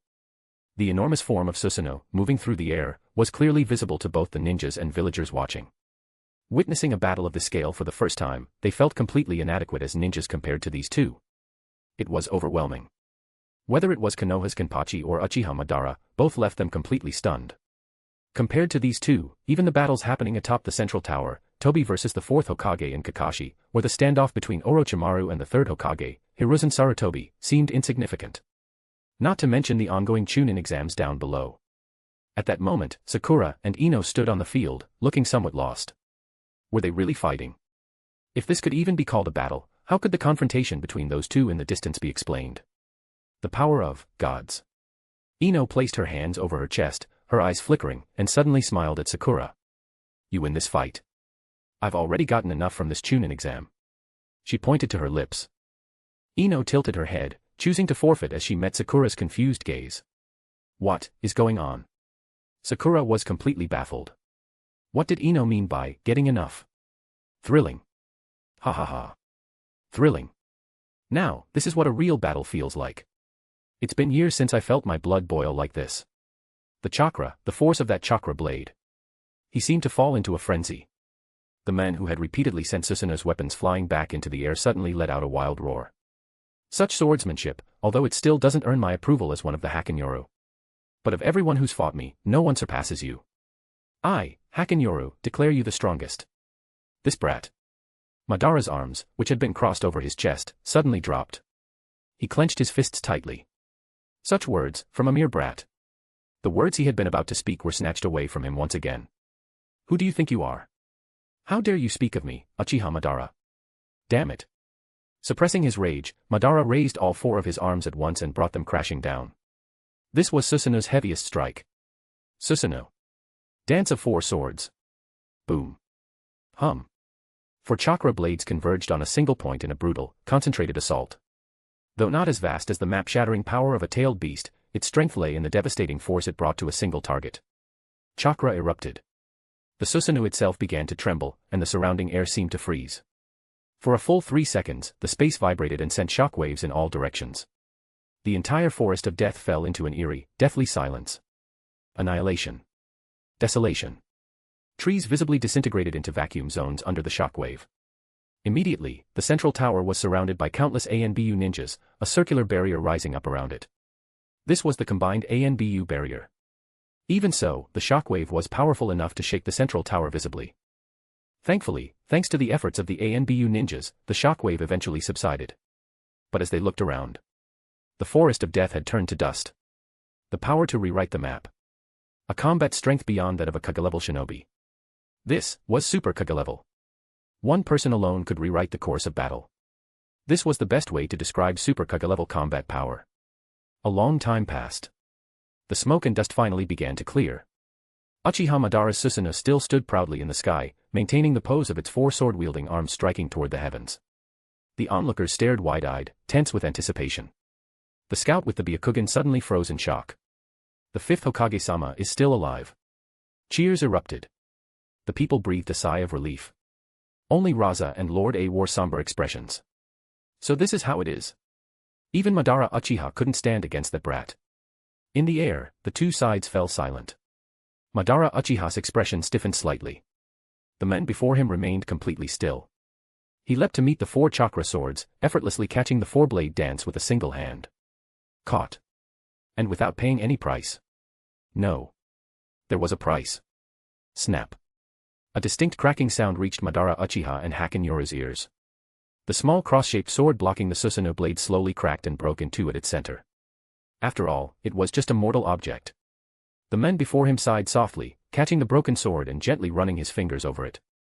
You've grown, Mr. Madara. But don't get cocky just because you broke this sword. Keep your humility, because... Hakenoru suddenly raised his head, sheathing the small sword. The battle intent in his eyes made Madara instinctively want to retreat. Those words were especially jarring. Shattered a sword. I am Madara Uchiha. The four chakra swords pressed down. Unable to hold his composure any longer, Madara felt an overwhelming urge to kill for the first time. The one who defied his ideals. The one whose power even surpassed his own. Why not let me finish? Hakenoru sighed softly. Because you gave me a reason to draw my Zanpakuto. Swish. The Zanpakuto fell into his hand. This was completely different from the playful sparring before. This time, his gaze underwent a dramatic transformation. Just as Itachi had said. When he gripped the blade, he became a beast. One strike. A single strike. The four chakra blades held by Susanoo shattered instantly. How could this be? Staring wide-eyed at the broken blades, Madara opened his mouth to speak. Shattered already. What was that earlier battle even for? You're not skilled with katana, are you? Don't say I'm bullying you. Suddenly, he remembered the words this man had spoken earlier. It wasn't just a bluff. The battle raged on. Now that he had drawn his sword and fully entered his state, Haken was like a different person. After shattering the chakra swords, his body surged forward, charging towards Susanoo's head. Madara's reflexes weren't slow. The instant Haken lunged, he raised the broken chakra blade to shield his head. Yet, during their earlier clash, Haken had already fully grasped Susanoo's defensive limitations.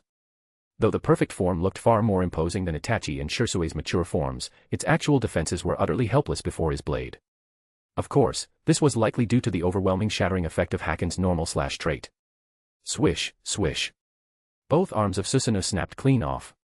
Before Madara could replenish his chakra, Hakenoru was already closing in. No choice. Madara reached out. A fan with a comma attached appeared in his hand. Abandoning Susanoo, Madara charged straight at Hakenoru. Susanoo's sword techniques were irrelevant to his own. Without the armor, Madara's body would be far more agile. Close combat commenced. The clash between Divine Cry and Uchiha's Fan flashed with an unusual spark. The eastern sky brightened as their figures crisscrossed relentlessly. Yet, the sheer hardness of the Uchiha's Fan proved somewhat beyond Haken's expectations. My lord, this Fan carries the essence of the God Tree. Seemingly sensing Haken's confusion, Kaguya spoke from within the spiritual space. The God Tree. Haken realized. This object truly seemed to be forged from a fragment of the God Tree. If that's the case. A flash of blue light flared in his eyes, and the Tenseigan, vast as the cosmos, slowly manifested within his pupils. Clang. The fan collided with his hand once more. Haken pointed to his own eyes, locking gazes with Madara, who stood mere inches away. Do you know? Know what? Madara watched Haken's eyes warily. Eyes beyond comprehension. The oppressive aura radiating from them even evoked associations with the Rinnegan. There was no doubt, something was seriously wrong with those eyes.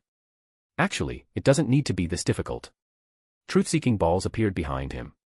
A unique chakra pattern began to form. Tenseigan Chakra Mode. Unlike Toneri Ōtsutsuki's forgiving hue, Haken's Tenseigan Chakra Mode was a pure, crystalline blue. I was just afraid the power might run wild and kill you outright. A faint sigh escaped him as eerie patterns spread from his arms to the katana. After all, capturing Madara Uchiha alive would be quite the astonishing tale to tell. Divine Cry. Haken's grip tightened fiercely on the katana, chains clashing and emitting a resonant hum. Time seemed to freeze in an uncanny stillness. Everything in the space felt as if it were held firmly in Haken's grasp. Absolute control. Swish. A close-range strike.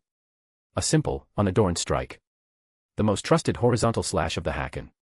The momentary stillness resumed its flow. Shocked, Madara Uchiha saw the Uchiha fan in his hand shatter into fragments. And that man already stood behind him, sheathing his katana and picking up his gourd flask. Swish. Swish. Swish. Swish. Suddenly, 4 streaks of blade light flashed by. Attacks that seemed delayed sliced through Madara's limbs. In an instant, he lost control of his hands and feet. 4 truth-seeking balls transformed into black spikes, piercing directly into his joints. What kind of sword technique was this? He seemed to have lost the ability to resist. Madara stiffly turned his head to look at the man. A katana technique he had never heard of. His ability. It's about time. Haken sheathed his blade, glanced toward the central tower in the distance, and then stepped forward, approaching Madara. Still in the same posture as when he arrived. He seized Madara by the throat, lifting him into the air. We'll talk in detail later. Right now, I need to confirm something. Whoosh. His figure shot skyward. Far below, the first Hokage and the Konoha ninjas, stationed as a precaution, stood utterly frozen. Look at the surroundings. The battle between these two had literally reshaped the landscape. What kind of power was this? Hashirama let out a bitter laugh and sighed. Tsuna, I think I should have listened to you. Honestly, spending time here is nothing compared to walking around Konohagakure and seeing how it's changed. How should I put it, it's a bit disheartening. He paused, looking at Tsunade, then stroked his chin. But Tsuna, you're the only one left of the Senju clan now. What about the future? The future? Tsunade rolled her Byakugan, then suddenly leaned close to her grandfather and whispered something. Her face flushed crimson in an instant. Huh. The first Hokage looked at his granddaughter with surprise and doubt. Well, as long as you're happy. Things are getting a bit chaotic. Dragging Madara to the central plaza, Haken was momentarily stunned. Obito was being beaten back by Minato and Kakashi. Meanwhile, the third Hokage, Sarutobi Hiruzen, was engaged in a tug-of-war with Orochimaru. This so-called tug-of-war was nothing more than the dead demon-consuming seal. After all, at his advanced age, extracting and sealing Orochimaru's soul wasn't exactly a simple task. Shaking his head, Haken couldn't be bothered with the battle. He landed on the field, pointing his Zanpakuto at the Kage and the village leaders, who were watching with keen interest. Everyone. It seems you haven't given me an answer yet regarding the unification war I mentioned earlier. Slam. He threw Madara to the ground, but the struggling man, summoning all his strength, turned his head toward a specific direction and nodded. The ninjas snapped back to reality. The battle. Had it ended? No, it hadn't. The terrified ninjas stared at Hakenoru, his killing intent so overwhelming they didn't know what to say. Meanwhile, a disturbance in the distance caught everyone's attention. The Shinigami, who had been locked in a tug-of-war with Orochimaru, suddenly glanced at Haken, and then, as if seeing a ghost, vanished in an instant. That guy, he was the real Shinigami. The previous clone had been completely wiped out. He wasn't foolish enough to stay here any longer. This was just a small interlude, leaving Orochimaru and the third Hokage confused. One had prepared for a noble death, and the other was struggling against the pulling force. But now, it seemed like it was all in vain. However, the real upheaval didn't come from that direction. It came from a weak, half-dead growl in the distance. Looking closely, Nagato, who had been crippled by Hakenoru, had turned completely black. Black Zetsu. Haken's eyes widened in realization. Outer path. Rinne-tensei no jutsu. Green light flooded over Madara.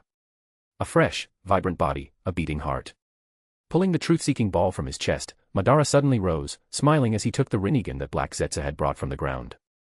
Though the order was wrong. But this resurrection is completely under my control, Madara Uchiha. Rinnegan. Smack. Smack, smack. Unfortunately, before he could finish his sentence, a single slap from Haken sent him crashing to the ground. Simultaneously, the shadows of the Rinnegan prison were torn to pieces. Haken was the Shinigami, after all. Those illusory figures from the Rinnegan hell were merely fragmented soul entities. Even without the Rinnegan, he could sense them, let alone with the Tensegan, an eye of equal power. Having subdued Madara once again, Haken impatiently pointed his Zanpakuto at the Kage of the major ninja villages. I'll ask you one last time. Choose submission, or death. Chapter 187, Chapter 187, Summoning Jutsu, Kaguya Otsutsuki. The Rinnegan's unique technique was rendered useless against this man. How could it be instantly nullified? By splitting his shadow through the Rinnegan, Madara was confident that nothing except the Rinnegan itself could detect it. Yet, it still failed. The only possibility was that the opponent's eyes were on par with the Rinnegan. What exactly was going on with this resurrection? He had witnessed too many things beyond his control, and the men before him clearly defied all the combat power he knew in the ninja world. Why? Why did his flawless plan completely collapse? Why? Summoning the demonic statue of the outer path was now pointless. Because, in the face of this man, he couldn't even proceed with capturing the tailed beasts. With his final trump card useless, he had to consider other options. Retreat. Why would I even entertain such thoughts? That's the mindset of the weak. Why would I consider retreat? I am Madara Uchiha. Struggling on the ground, Madara tried to rise, his newly acquired body already adapting. But the man flicked his arm, without even looking back, and drove the katana into the ground before him. Countless souls seemed to emerge from it, tearing at his flesh. What kind of blade was this? Lord Madara, given the circumstances, we must retreat for now. Black Zetsu, whose head was the only part visible above the ground, whispered softly. The situation had become clear. Just looking at the expressions of the leaders of the ninja villages made it obvious, the era of Konoha's unification was fast approaching. Madara had been revived, and the Rinnegan had returned to its rightful place. Their plan hadn't failed completely. A temporary retreat to await the right opportunity was the wisest choice. Was this all they could manage? Madara furrowed his brow. He did not want to retreat. It was the pride of a strong man. Especially watching that man effortlessly shape the world, trying to unify it in the very manner Madara had once dreamed of. The feeling was unpleasant. If standing there, wearing the Hokage cloak, was himself. Madara's gaze became hazy. He shook his head sharply, clearing the distracting thoughts. Lowering his gaze, he looked at Black Zetsu. His own consciousness was now the only thing he could rely on. Yet Black Zetsu was urging him to retreat. Had his own mind already conceded that there was nothing they could do?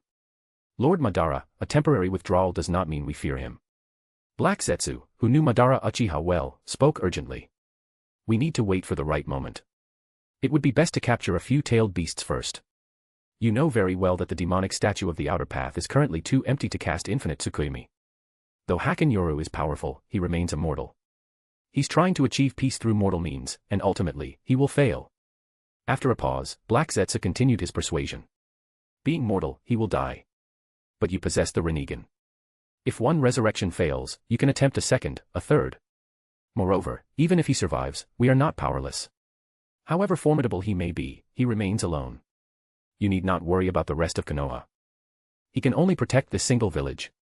Choose the right moment and crush the other ninja villages one by one. That will be our chance. In one breath, Black Zetsu laid out every countermeasure he could conceive. As a 1,000-year-old schemer, Black Zetsu was willing to wait 1,000 years to rescue his mother. Being a consciousness, his life approached infinity. Even if Madara failed, countless Indras awaited his strike. And Madara might not ultimately fail. As long as he outlasts Hakenoru, the world would remain shrouded in infinite Tsukuyomi. His mindset now was eerily similar to that of the Raikage before him. We cannot defeat. But you cannot live forever. When you die, this ninja world will inevitably crumble into chaos. The bet is on who lives longer. Just do it. Now, if only we could persuade Madara not to fight recklessly, everything else would be manageable. My consciousness urges me to retreat. But his words carry weight. Finally rising, Madara lowered his head, his confused expression turning into one of determination. He has not yet failed. Absolute control. Seal.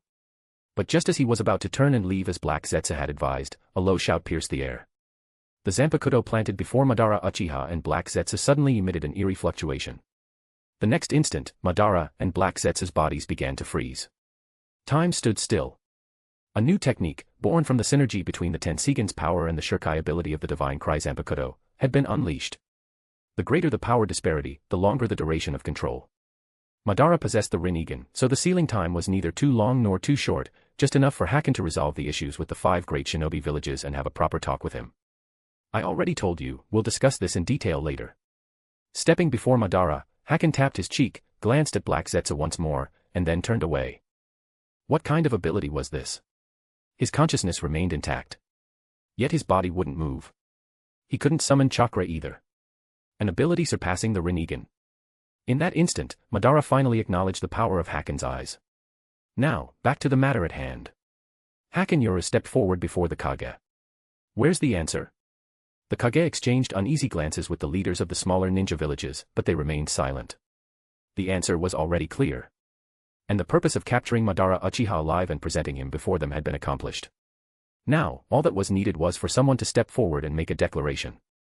The most crucial thing was that the Konoha villages were already under Konoha's control. This time, Hakenoru had merely brought things to the forefront, ultimately pressuring Kimogakure, Iwagakure, and Tsunagakure into a corner. They understood this. Therefore, now wasn't the time for them to speak. 5th Hokage. A long silence hung in the air. The one who finally stepped forward was Inoki. He had seen through it all. If they didn't give Hakenoru an answer today, they would all die here. The killing intent emanating from that man was painfully obvious. He had lost all patience for further games. Beside him, A shook his head and sighed deeply. Resistance seemed pointless now. Whether it was the plan to confront Hakenoru before they arrived or the secret plotting with the other Kage after reaching Konoha, none of it held any meaning now. Killing the enemy? They no longer had the patience for that. Hakenoru was more decisive than Madara Uchiha. He had turned the Chunin exams into an unconventional 5 Kage summit. But this summit, where the first Hokage, who had chosen to bow his head, had no right to speak, had become the personal stage of the 5th Hokage, Hakenoru. As for whether they should wait and see if Orochimaru's plan succeeded, and then seize the opportunity to strike, the answer was painfully obvious. Madara Uchiha was now beaten beyond movement. They had no other choice. 5th Hokage. Glancing around, Inoki spoke again. Iwagakure agrees to submit to Konoha. Forcing the words from his mouth, Inoki's already aged face became even more wrinkled. As the 3rd Subjugage, I declare unconditional surrender. They surrendered. That stubborn old man surrendered. The Raikage gave a bitter smile as he looked at Raza. Indeed, there was no room left for choice. Only one path lay before them. Submission to Konoha. The Kimogakure unconditionally surrenders. Slumping dejectedly to the ground, the Raikage, like the Tsuchikage Inoki, found the words incredibly difficult to utter. The Tsunagakure likewise. Raza was straightforward. There was no other choice. His mindset remained unchanged since the 3rd Shinobi World War. Compared to the land of lightning and the land of earth, the land of the wind had suffered the least losses. Moreover, if Tsunagakure stood alone in resistance, the outcome was predictable. He wasn't that foolish. Surrender. Unconditional surrender.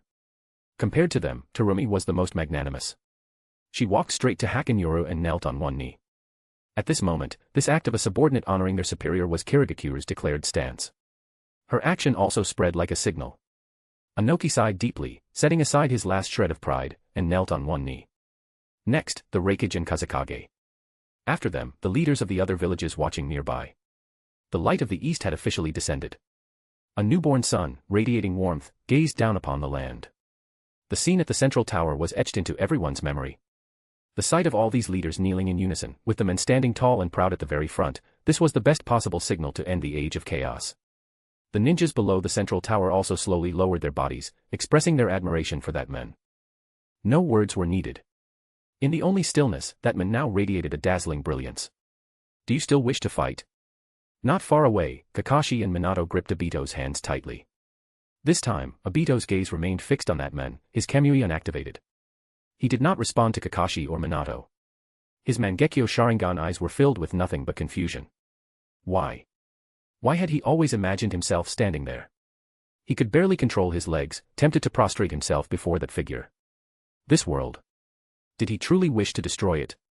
Perhaps, from the very beginning, all he ever wanted was recognition. He lowered his head. Obito didn't know what he was thinking. What a pity. He was Obito Uchiha. And the man in the distance wasn't Naruto Uzumaki, it was Hakenoru. That man would never whitewash him. And he didn't need whitewashing. He was Obito. Willing to defy the entire world for one person. He lifted his head to gaze at Madara in the distance, the last stubborn flame burning within Obito's heart. If what Kakashi had said earlier was true, then what exactly did he mean to Madara? During their battle, he had revisited Kakashi's words time and again. That was the source of his confusion.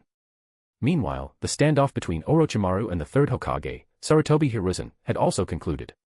With the Kusanagi sword still embedded in his body, Sarutobi sighed. Silently, he drew his large tobacco pipe, took a deep drag, and exhaled smoke as he looked at Orochimaru. This was the disciple he once considered exceptional. Like himself, Orochimaru was now utterly exhausted. Only the second Hokage, Tobirama Senju, maintained a fighting stance nearby. But at this moment, Orochimaru no longer bothered to control him. His eyes flickered as he remained silent. It seemed he didn't want to disrupt the warm atmosphere of the sunlight with his own movements. What meaning did battle hold anymore? None at all. Standing there, Orochimaru couldn't help but feel an odd sense of enjoyment. After a long while, the men moved. He raised his arm high toward the sun. His smile etched itself into everyone's memory. As the fifth Hokage, I declare. From this day forward, this world shall know no more scheming, no more deceit, and no more unending vendettas. The wars of the ninja world are over. The wars are over. After a brief silence, cheers erupted, filling the sky. Many emotional ninjas shed tears. Peace. Regardless of how long it might last. But for now, this was exactly what they had all hoped to see. There had been no massive bloodshed, no overwhelming disputes. The world's conflicts had ended in a crude, clumsy manner. What remained to be seen now was how he would reshape it, how he would transform the cycles of hatred. But for now, they just wanted to cheer, to celebrate. No matter which side they came from, no matter the past enmities, they could high-five the person next to them and shout. The world of our ideals. In the distance, Jiraiya gave a thumbs up. The rightful child of the prophecy. It's him. The Night Owl team expressed their deep reverence. Ken-san. Itachi bowed respectfully toward Haken's figure. He did it. And the self who had become his shadow was equally proud. This journey hadn't been easy. Without resolve and patience, reaching this point would have been impossible. Itachi Uchiha was the witness to it all. He had witnessed Ken-san's changing mindset, seen his growing strength, and watched as one powerful measure after another was implemented. He had seen too much, things more vividly than anyone else. Perhaps this was what Ken-san had once described, standing atop the peak, with someone by your side. The first Hokage, rushing over, wore a look of satisfaction. It turned out that peace had once been just a wall away. Yet he lacked the courage to break through that barrier. Now, that man had done what he himself had failed to do. The fifth Hokage of Konoha. I leave the rest to you, master. Pointing to the surrendered leaders, Haken turned toward Madara Uchiha and Black Zetsu. He grabbed one in each hand. The men seemed to remember something, glancing at the stunned Hashirama and Tobirama Senju. You two, come over here. They proceeded forward, arriving at Konoha's Hokage Rock. Tobirama and Hashirama Senju had not said a word throughout the journey. Setting aside the first Hokage, the second's previous reservations about Hakenoru had completely vanished. Such a man truly lived up to what Sara had said. His achievements far exceeded what the power of a single Hokage could ever match. Feats surpassing those of any Hokage before him. Hokage Rock, where the dream began. Hashirama stood atop it, arms spread wide, while Tobirama stood beside him. Release. With a single hand seal, Haken lifted the seals binding Madara and Black Zetsu. The instant the seals broke, Black Zetsu's thoughts immediately turned to escape. Too bad, the moment he moved, that Black Zanpakuto was already pressed against his throat. Black Zetsu didn't doubt this blade's ability to finish him off. Because that was a given. Kid. Gritting his teeth, Black Zetsu tried his best to look menacing, but with his face, it was downright laughable. I suggest you change your title. Haken gave Black Zetsu a friendly smile. For instance, you could call me Father. Father. Everyone present froze in shock. Even Madara, who hadn't intended to flee, was stunned. Black Zetsu was his consciousness. If he called Hakenoru father, wouldn't that mean he himself was? Furrowing his brow, Madara rubbed his stomach. Don't get any ideas, everyone. What I'm about to say will surpass your wildest imaginations. Tilting his head, Haken withdrew the katana from Black Zetsu's throat, then swiftly formed hand seals and slammed them into the ground. Summoning Jutsu. Kaguya Ōtsutsuki. Chapter 188, Chapter 188, Madara, you were the one who named Konoha. Boom. White smoke billowed out. They called it a summoning jutsu. In truth, it was simply the release of Kaguya from the spiritual realm. As the smoke cleared completely, the figure before them took shape. Ancient, elegant, and graceful. Merely standing there, she seemed like a deity, gazing down on mortals from above. This was the unique aura of Kaguya Ōtsutsuki, the progenitor of Chakra, the rabbit goddess. Majestic. Cold. Detached. These were the traits she displayed before others. As for her dependence and longing, they only emerged when facing Haken. Her tenderness and vulnerability were things only Haken could experience. When Kaguya appeared, a deep silence fell over the room. A single glance from her was enough to make them avert their eyes. Her imposing presence made it impossible to meet her gaze. People of different calibers could never truly understand each other. So, she was back again. Kaguya surveyed the room before her gaze finally settled on Black Zetsu. Ōtsutsuki Black Zetsu. At this moment, he was completely stunned. Utterly and totally bewildered. He had believed the infinite Tsukuyomi plan was a lost cause and had been preparing to wait 1,000 years for the opportunity to release his mother. But the figure before him was unmistakably his mother. What was happening? What on earth was going on? Wait. That kid said he split the moon. Could it be? None of it mattered anymore. To hell with infinite Tsukuyomi. His mother had returned. Black Zetsu, overwhelmed with emotion, tried to speak. But Kaguya's gaze had already shifted, finally landing on Haken, the one who had summoned her. She then walked toward him, step by step, and leaned into his embrace. This. Black Zetsu swallowed hard, awkwardly moving closer to the pair. Was this man truly his father? Good boy, call him daddy. Haken, calm and composed, gently pushed away Black Zetsu's eager face. The answer was already clear. Did infinite Tsukuyomi even matter anymore? Kaguya had appeared, the signal that Black Zetsu's mission to save his mother had come to an end. Black Zetsu opened his mouth, but awkwardly turned his gaze to his mother. He is my husband. Kaguya said coolly. Speaking to her own consciousness felt strangely awkward. But the separated consciousness was, in essence, a new entity, and she could tell her husband did not want Black Zetsu's consciousness returning to her. Perhaps the creation she made so casually back then was a little imperfect. Father. The aura was unmistakable. Despite the faint weakness in him, the figure before him was undeniably his mother. And Hakenoru's identity was now confirmed. The man Kaguya referred to as her husband could only be his father. Everything could now be set aside. Although Black Zetsu didn't understand how things had come to this, the outcome was favorable for him. Kneeling respectfully before Haken, Black Zetsu now felt like an obedient child. All these years, you've endured so much. Haken patted Black Zetsu on the head and smiled. Leave the rest to me. In his past life, Haken had once heard a saying. In the Naruto world, there are no true villains or antagonists. It seemed that everyone could ultimately redeem themselves and become a good person. As if putting down their sword instantly transformed them into a Buddha. But Haken believed that this saying was flawed. Villains were villains. One could not condone their actions simply because their goals were noble. Just like Naruto, who could easily forgive Pain for killing his 2 teachers and an entire village, simply because Pain was Jiraiya's disciple. Or those who accepted Tobi's existence and actions, choosing to forgive him just because Tobi once shared the same dream of becoming Hokage. Such blind acceptance was also mistaken. In truth, the villains of this world didn't need to be redeemed. Their existence stemmed from the burning dreams within their hearts. If you looked at things from their perspective, everything became clear. This was the unique trait of the vivid characters in the Naruto world, the very quality that made them unforgettable. That's why, even when watching the anime, these characters felt like they could be real. Being in this land, Haken felt that sensation more strongly. A simple example. From Black Zetsu's perspective, was his approach truly wrong? To rescue his mother, he was willing to scheme for 1,000 years and use others. Such determination is admirable, but that doesn't mean we can condone his actions just because he wanted to save his mother. Take Madara Uchiha, for example. From start to finish, he fought for world peace.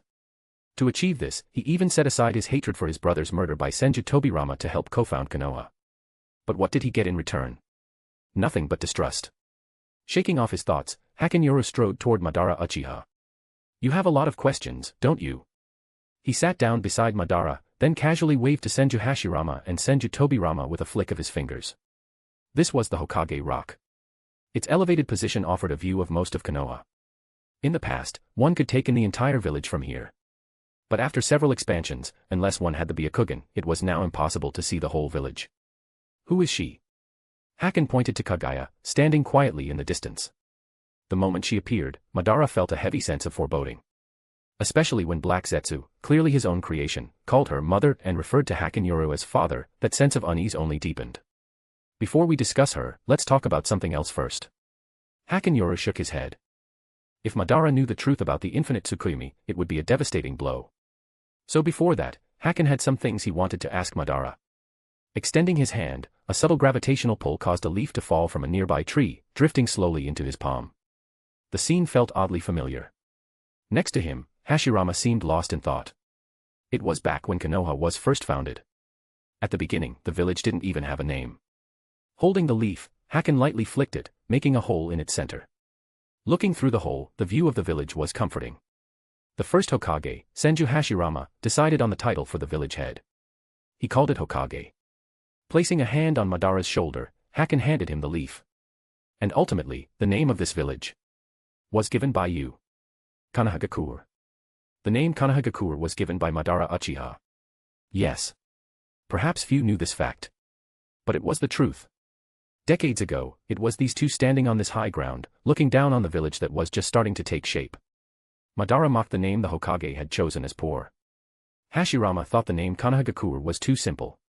Through their banter, the first shinobi village was born.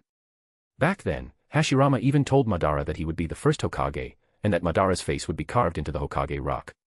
Decades have passed in the blink of an eye, Madara. Sighing, Hashirama sat down, lost in nostalgia. Konoha had changed so much. So much that standing in the same place, Hashirama almost couldn't recognize the village. Thinking about it now, if you had become Hokage back then, things would have turned out differently. Hashirama said, full of emotion. Hokage. Madara's gaze was as cold as ever. There were things he didn't want to talk about, but that didn't mean he could forget them. Beside him, Haken shrugged. Hashirama Senju's reaction was still as slow as ever. Hokage. That was the beginning of Madara's descent into darkness and his plan to activate the infinite Tsukuyomi. It all began with the argument between Senju Hashirama and Senju Tobirama in that room. Back then, Hashirama had already planned to make Madara the first Hokage. But Tobirama strongly opposed it, claiming that the emotional nature of the Senju clan would lead the village to ruin. Such distrust. How could this village survive? Not becoming Hokage meant Madara could no longer protect his clan. So Madara decided to lead the Uchiha clan to independence. But alas. His foolish clan refused to believe him, unwilling to leave Konoha. After Tobirama became the second Hokage, Madara faced unprecedented persecution and exclusion. Eventually, the Nine Tails incident escalated the conflict.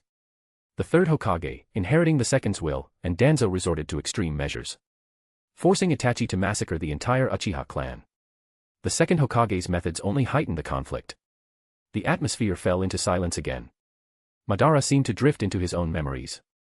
Meanwhile, Haken turned and beckoned to Tobirama Senju behind him. Fifth. Tobirama remained as cold as ever. Don't you have anything to say to Madara? Haken observed him calmly. Like, perhaps an apology. An apology? You want me to apologize to a scumbag who tried to destroy the world? The second Hokage's eyes blazed with fury. Calm down. Haken waved his hand, instantly blowing away the nintaijutsu off the second Hokage's body like dust. The matter of appointing him as Hokage is water under the bridge. But speaking ill of an entire clan, that's your fault. The Uchiha are indeed prone to emotional outbursts, which makes them easy to exploit. Just like Madara, who understood this very well and used Toby to his advantage. Haken patted Madara's shoulder and continued. Precisely because of this, they need a competent leader even more. As long as you truly believe that the Uchiha will always be Konoha's Uchiha, and treat them fairly, the conflicts will naturally resolve themselves. Also, while your Uchiha guard was originally intended to show fairness, the schemes behind it were far too childish. Childish? The second Hokage shot him a cold look. Making the Uchiha clan more arrogant with the privileges of the guard, driving the villagers to ostracize them even more, such tactics backfire in the end. Because as Hokage, you never treated the Uchiha, the very founders of Konoha, as your own. Instead, you sought every means to eliminate them. Standing up, Haken's gaze sharpened. That's why I said earlier, your political skills are commendable, and you've done a lot for Konoha, but your personal biases are far too obvious. Do you understand? Second. The Uchiha clan still oversees Konoha's security to this day. But when villagers encounter them, they stop and address them with deep respect, calling them Guardian-sama. How can this be? Tobirama Senju froze, stunned. Don't believe it. Haken sneered, pointing downward. Just then, a patrol of Uchiha guards passed by the street beneath the Hokage rock. The leader of the patrol was none other than Fugaku Uchiha. Lord Fugaku, you're working so hard. Yes, it must be tiring to patrol every day. But it was the villagers' attitude that shocked Tobirama the most. The guard, which should have been despised, was being treated with such respect. That shouldn't be possible. When had the arrogant Uchiha clan earned such deep admiration? Puzzled, aren't you? Haken smiled. It's actually not hard to understand. Whenever something unusual happens around the village, the Uchiha guard is the first to respond and deal with it. And anyone who breaks the village rules gets arrested and investigated. It's just a matter of rules, nothing too difficult to accept. Especially since they impose stricter standards on their own clan members. Villagers have seen the guard handle Uchiha clan rule-breakers with absolute impartiality more than once. With such a fair system, any lingering resentments naturally fade away. I made the rules. Everyone must follow them, even me. Pausing for a moment, Haken took out a flask and took a sip. So, second Hokage, which approach do you think was better, mine, or yours, which ultimately pushed the Uchiha clan to the brink of destruction? His argument was sound and well supported. He was using facts to show that the Uchiha clan wasn't a ticking time bomb. He even found a way to use their emotional tendencies to make them cherish Konoha more. A political genius. The second Hokage nodded, silently. But before he could speak, another familiar figure stepped forward. Aniki. Looking at Hashirama, the second Hokage swallowed hard. Before I died, I told you to accept the Uchiha clan, not treat them like outsiders. Tobirama, it seems you completely ignored our agreement. After everything that had been said, Hashirama seemed to understand something. His younger brother had left a lingering threat for the Uchiha clan after his death. If Tobirama's plan had been carried out, conflict would inevitably erupt one day, and it would cause an unavoidable disaster. A single clan could never stand against an entire village. Ultimately, the Uchiha clan would destroy themselves. It doesn't matter anymore, Hashirama. Madara, however, stood up with a carefree attitude. Memories, too, must come to an end. Whatever happened to Konoha, whatever happened to the Uchiha clan, it no longer concerned him. The name Konohagakure was his creation. So what if it wasn't? Apologies. Madara Uchiha didn't need apologies from anyone. His gaze shifted to Hakenoru, and Madara asked one thing. That woman Black Zetsu calls mother, is she yours? Who does she belong to? Hearing Madara's words, Black Zetsu trembled from a distance, stumbling backward. He had nearly forgotten this ancestor. If he knew how he had betrayed Madara for most of his life, Madara would likely slay him in a fit of rage. Ōtsutsuki Kaguya. 1,000 years ago, people called her the rabbit goddess, the progenitor of chakra, the goddess who created the Rakudo Sennin. Of course. Suddenly, Haken slapped Madara's head and grinned. She's also the one who was supposedly resurrected by the infinite Tsukuyomi. Chapter 189, Chapter 189, take a few more glances at this world for me. You just mentioned infinite Tsukuyomi. Madara's gaze was fixed on Hakenoru. The person ultimately resurrected by infinite Tsukuyomi. What does that mean? It's exactly as you heard.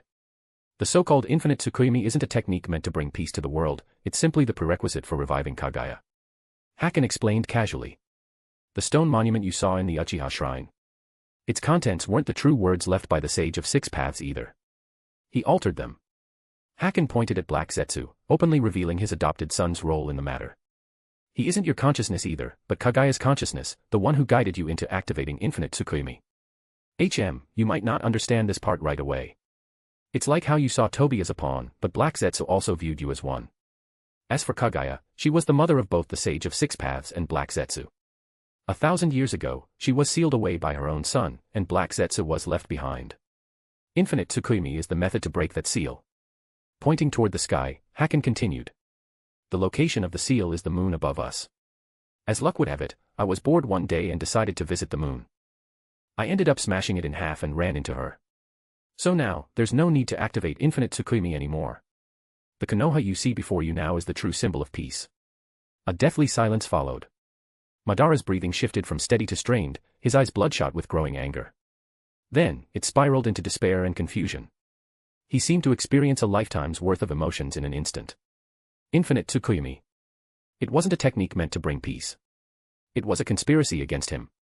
How could he possibly accept this? Decades of planning for his resurrection. What the hell have I been living for? Staring at his hands, Madara's mind went blank. Hakenoru had no reason to deceive him. A powerful opponent, especially one who could defeat him effortlessly, had no motive to lie. So, Madara had no choice but to believe the truth about Infinite Tsukuyomi. He wasn't a fool. When he saw Black Zetsu's attitude toward that woman, he knew something was wrong. The truth was too cruel. It was natural that he couldn't accept it immediately. Slumped on the ground, Madara suddenly realized that everything he had done had lost its purpose. Peace. Sighing deeply, Hashirama squeezed in beside Madara. Perhaps only now could Madara finally talk to himself in peace. Hashirama. Madara slowly raised his head and met Hashirama's gaze. The bewildered look in his eyes made Hashirama feel a bit lost. For the first time, he saw Madara without his fighting spirit. What is the meaning of my existence? Madara pointed to his Rinnegan, then tore open the front of his shirt. Hashirama's face, visible through the tear, also looked somewhat confused. After decades of scheming, all I got in the end was a mere dream. Now that I've awakened, what can I possibly do? The peace I once held on to. Madara didn't go after Black Zetsu for revenge. The only thing left in his heart, hollow and desolate, was bitterness. Hey, this isn't like you at all. Hashirama patted Madara's shoulder, then, without hesitation, grabbed his hand and led him toward Konoha. Whether the Infinite Tsukuyomi truly brings peace or not, does any of that matter anymore? This Konoha we're seeing now, isn't it the very village we discussed beside the Naka River? It doesn't matter if I couldn't achieve it myself.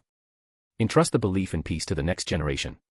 They'll learn from our experiences and mistakes, figuring out how to pave the way. Just like how Tobirama's wrong example with the Uchiha clan has already been overturned by the fifth. Hashirama gave Madara's hand another squeeze, feeling a deep sense of contentment. Both you and I have our own paths. If yours doesn't work out, try helping others instead. I'm already dead, Madara. But you're alive again.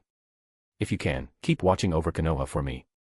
When you die again, tell me what you've seen. Consider it our promise.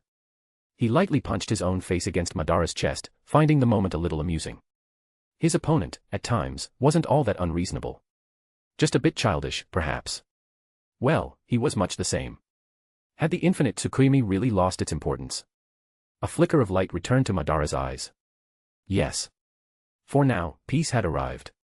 But how long would it last? No one knew.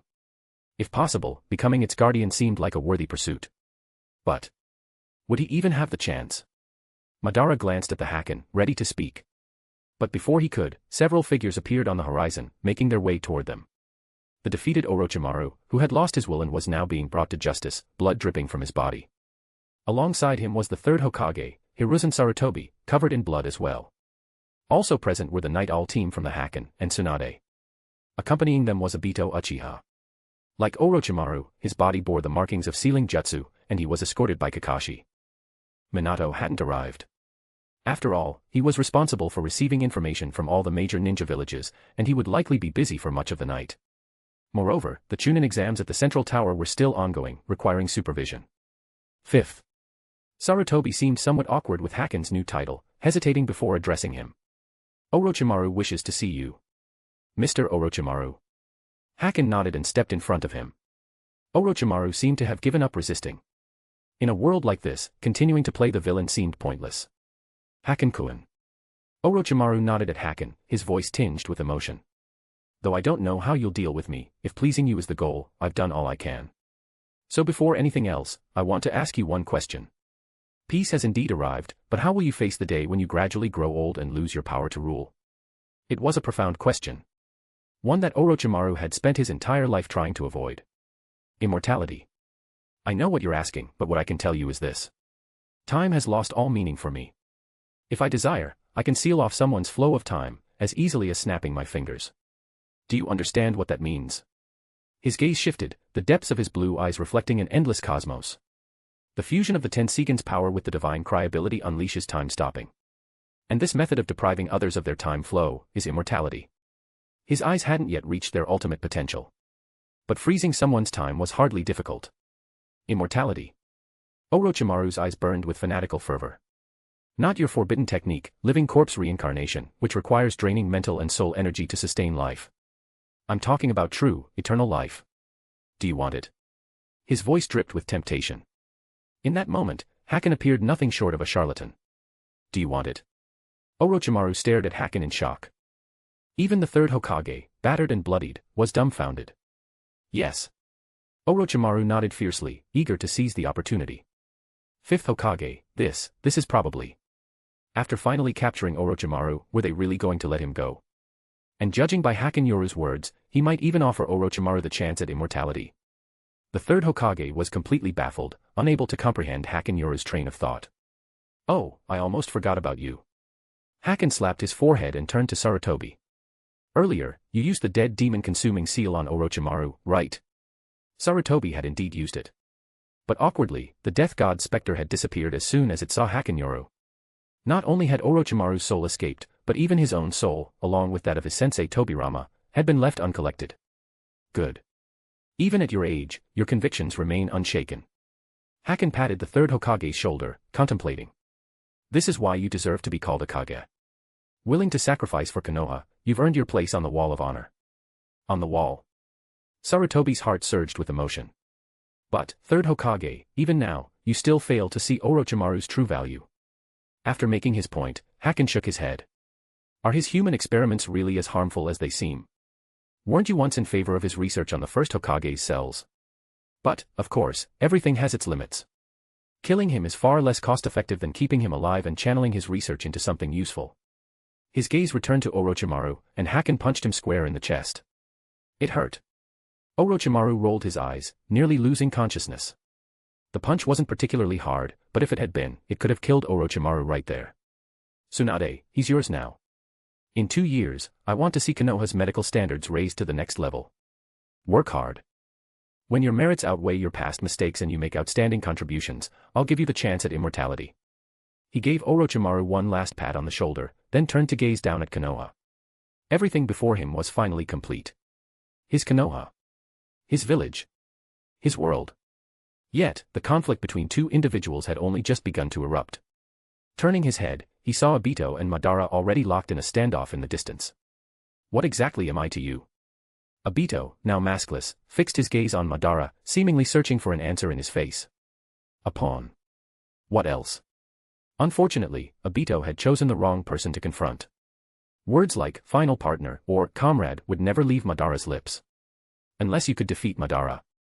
Like Haken had. So, in his usual blunt manner, Madara responded with 2 simple words. A pawn. If you want to know, here it is. This is me, Uchiha Madara. I used you, and I still think you're useless. A pawn. Aito's breath quickened, his body, already unstable from absorbing White Zetsu's form and soul, began trembling violently. So, that means Rin's death. Even his soul began to tear apart. The White Zetsu soul, which he had previously suppressed with his willpower, now lashed back fiercely. I did it. Madara remained calm. As he had said, he was Uchiha Madara, a man who had committed countless evils throughout his life. He had even used Aito's feelings to turn him dark. But Aito, it seems you didn't really care about Rin Nohara either. Madara's contempt was evident. You had countless chances to revive Rin with my eyes, didn't you? At the very least, you could have spoken to her using Edotensei. Why didn't you do anything? Why didn't I do anything? Aito's eyes widened in disbelief, consumed by despair. Haken, too, felt a flicker of confusion. There were many ways to bring someone back to life. Yet, in the end, Aito had failed to revive Rin. Was it because of the seal on his heart? Or because of Black Zetsu's constant surveillance? Haken didn't know. He was just as perplexed. If it was because Nagato's power had once prevented him from taking the Rinnegan, then. But after Konan's death, Obito still hadn't chosen to find someone to free the Rinnegan and bring Rin back. Why? Courage. His heart raced. Obito stiffly turned his head to glance at Kakashi. Having finally understood the true purpose of his existence, Obito lost all will to live. The damage his soul had endured from the Hakken-style Zanpakuto, which he had been unable to suppress, only grew worse now. Exhausting his last ounce of strength, Obito coughed up a mouthful of blood. Trembling, he reached out his hand toward Kakashi. Kakashi. Help me, apologize to Minato-sensei. Obito. A man who had plunged into despair no longer had any choice but to move forward. He was Uchiha Obito. He had lived for one person. Now that his dream had shattered, he had lost all reason to keep going. The pain tearing at his soul numbed him, and the wounds on his body seemed almost non-existent. Thud. Finally, in that fading moment of consciousness, he saw the person from his dreams. This time, he found the courage to confess to her. Goodbye. Kakashi. He was a man beyond redemption. So was Madara. But Madara still held onto the will to live. Obito no longer did. The only person he owed an apology to was the friend standing beside him. His consciousness drifted back to his days with Team Minato. Clumsy and reckless, he had repeatedly put himself in danger. And it was Minato-sensei who saved him each time. Yet, he remembered none of that. What he remembered instead was standing before Minato, not recognizing him, and remembering the 2 times he failed to arrive in time. Was it so hard to tell him you considered him a comrade and successor? Obito had already turned to dust. The agony tearing at his soul finally consumed his body. Such a man didn't need saving or words. Perhaps, for Obito, leaving this world for the infinite dreamscape was the best ending. He dared to love, dared to hate, and had his own ideals. That was Uchiha Obito. As for being acknowledged like Naruto did. Sorry, Hakken couldn't do that. Comrade. Successor? Madara snorted and shook his head. Those words would never leave his lips, after all, he was not Senju Hashirama. Edotensei. Release. The Pure Land was where souls belonged. In the distance, before departing, Orochimaru formed a seal to release the Edotensei. After all, only Madara could forcibly break the control. Madara had already used Nagato's Rinnegan to resurrect himself. The contracts with Hashirama and Tobirama Senju hadn't been dissolved. Orochimaru's sacrifice simply stopped Hashirama Senju from being restrained. The contract still stood.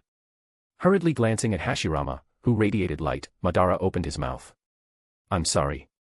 But before Hashirama could respond, Tobirama, standing nearby, coldly muttered 3 words, then ascended to the heavens with pride.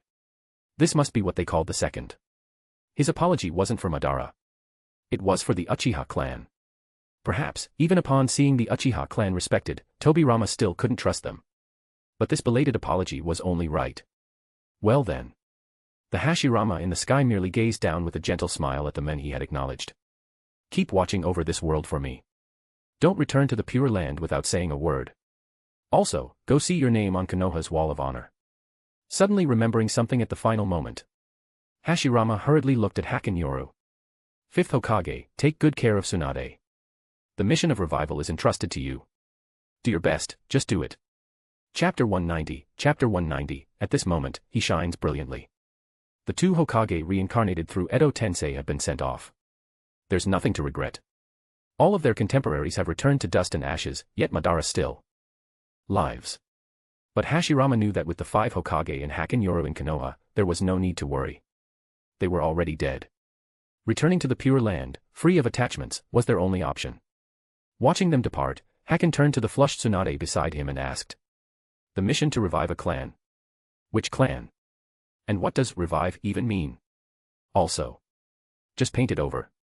Who the hell? Hakken was utterly confused. You'll find out in time, Tsunade replied, clearing her throat. We'll discuss that later. The Chunin exams are still ongoing. When I left, it seemed to be nearing its final stages. You should head back soon. With that, Tsunade turned and walked away, leading the securely restrained Orochimaru. Life had gained a new purpose. Orochimaru felt that continuing to live like this wasn't so bad after all. It was simply a shift in his research direction, but it was still the work he wanted to pursue. Unlike the 3rd Hokage, earlier, Hakken-kun had spoken of my value and purpose. Those words resonated deeply within them. Work for Konoha. For now, that will do. The gateway to true immortality, how thrilling. People gradually dispersed. The night all team went off to handle matters at the exam grounds. Kaguya had already returned to the spiritual realm. Everything seemed settled. On Hokage Rock, only Haken and Madara Uchiha remained standing. Black Zetsu, fearing Madara might strike him, hid behind a rock, his ears pricked as he listened cautiously. You intend to deal with me how? After a long silence, Madara asked Haken. Without a doubt, this was a remarkable young man. No, he was no longer worthy of calling him a young man. He had felt firsthand the power of this man's dojutsu, a technique capable of freezing time itself. Even the Rinnegan didn't possess such terrifying functionality. Before a technique that could seal time itself, age was nothing more than a number. Moreover, the man possessed overwhelming power. Such strength truly commanded Madara's respect. How should Haken handle Madara Uchiha? Haken crossed his arms, deep in thought. The issues concerning Orochimaru, Madara Uchiha, and the Akatsuki had been resolved. Nagato had passed away peacefully after sparing the Rinnegan.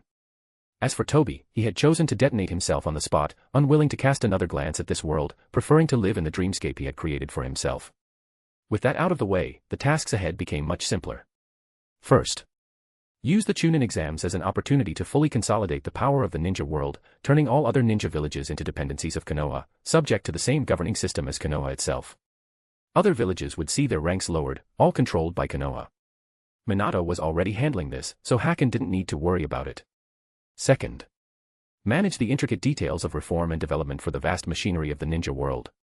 This plan had long been prepared by Haken, awaiting only the king's approval to activate the sealing force chart. Third, deal with the unfilial sons, Hagoromo Ōtsutsuki and Himura Ōtsutsuki. They thought that by hiding in the Pure Land, exploiting the nature of souls and chakra, they were beyond Haken's reach. Sorry, but he is the Shinigami. To be precise, the Pure Land is his home. Reclaiming the Ashura and Indra chakras from the Rakuto Sennin is essential. Otherwise, the potential of the Ten-Tails and Sasuke Uzumaki will remain capped at their current levels. He needed elite combat power, especially combat power with high developmental potential. Only then would he have the motivation to break through barriers and lead his ninjas to sweep across other worlds. Fourth, and the most crucial point. Glancing at his template progress and the advanced mission previously assigned by Tani, Haken took a deep breath. Nothing else was particularly surprising. The first template among the three major templates, Zaraki Kenpachi, had already unlocked to 65%. Then there was this mission. Coronation as king. Mission content: the Ōtsutsuki clan regards Earth as their nursery. But a new king is about to be crowned, the moment to assert sovereignty has arrived. Eliminate all threats to Earth using any means necessary. This is the ultimate mission in the Naruto world. No time limit. No restrictions on methods. Reward: 100,000 points, unlock the first stage of the Bankai advancement quest for Zanpakuto, and formally ascend as the dominant force in the Naruto world. Additional reward: unknown. Crown as king. The meaning was clear. Though Haken had achieved unification, he was merely the overlord of the ninja world. The lands beneath him were fraught with daily perils and dangers. The mission's purpose was to assert sovereignty and eliminate threats on Earth. For now, the only threat lay with the Ōtsutsuki trio. As for the WAN organization, they remained hidden beneath the surface, their presence undetectable even to Haken. This was the threat lurking in the shadows. Silently glancing at the item card in his system backpack, Haken narrowed his eyes and patted his shoulder. Well then. If someone were to point a finger at your nose and declare the age of ninjas is over. If they said that. What do you think? The age of ninjas is over? Madara frowned in confusion. Looking around, Konohagakure was currently at its peak, and Hakenoru had clearly become the strongest in the ninja world, surpassing all past Hokage. But what did "the age of ninjas is over" mean? To elaborate, it means someone's rebelling against authority, claiming the era of beauty and sleep is over, now it's all about tattoos.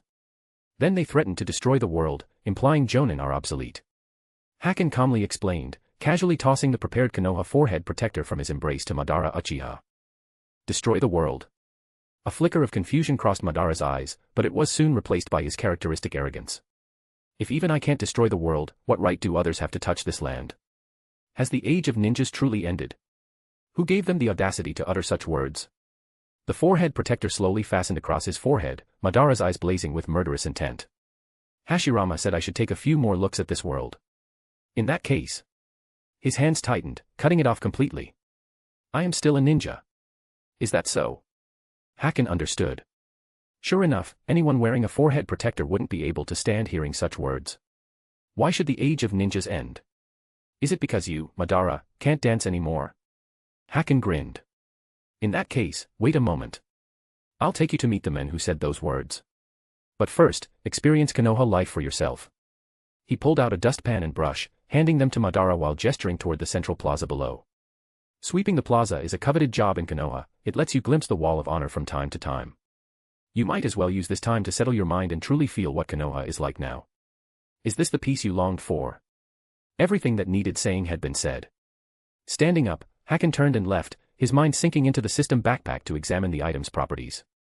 Plot Experience Card, Boruto Draft. Using this card allows you to lead two people into a parallel world to experience its storyline. Note, the storyline unfolds within an actual existing space. Your actions will alter the plot's trajectory, and you may select spoils to bring back to your original world. Your power level within the storyline remains unaffected. Enjoy freely. Price, 10,000 flat rate points.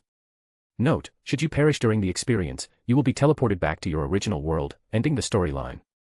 This card will become void. Use only when sufficiently powerful. This item was prepared by Haken to counter the final mission of becoming king. After all, regarding the Ōtsutsuki clan, he only knew of the Ōtsutsuki trio. He had no knowledge of the previous organization, Kawaki, or the whereabouts of the second Ten Tails, Ishiki Ōtsutsuki. Thus, the story experience card serves to familiarize him with these enemies, understand their combat strength and weaknesses. That is Haken's purpose. Gain insight into the enemies through the experience card, then return to this world to confront the approaching Ōtsutsuki clan, knowing them inside and out. Legend says every Ōtsutsuki possesses the 6 paths. Haken doesn't know if that's true or not. This card, using it is absolutely necessary. The parallel world can also be seen as a new world. There, the plot unfolds just like the original story, using Naruto as the hero backdrop while telling the tale of his dim-witted son, Boruto. Well. Pressing Boruto's head to cast Tsukuyomi on him, forcing him to binge Naruto Shippuden, making him truly understand what kind of existence he is. This kind of thing. Haken really wants to do it. But the item description already states, this should only be used when your strength is sufficient. The combat power of the Ishiki Ōtsutsuki is currently unknown, so Haken plans to use the upcoming time to advance the template progress. At the very least, he must evolve 2 templates to 100% completion. Only then will he have enough confidence to face anything within the experience card. In short, using the enemies within the experience card as a benchmark, preparing to confront the enemies of the original world in the future, it was that simple. Coincidentally, Haken also had a tattoo, the most perfect tattoo. Sweeping. Haken had already left. On Hokage Rock, Madara Uchiha picked up the broom tied to his obi and ran his fingers over it.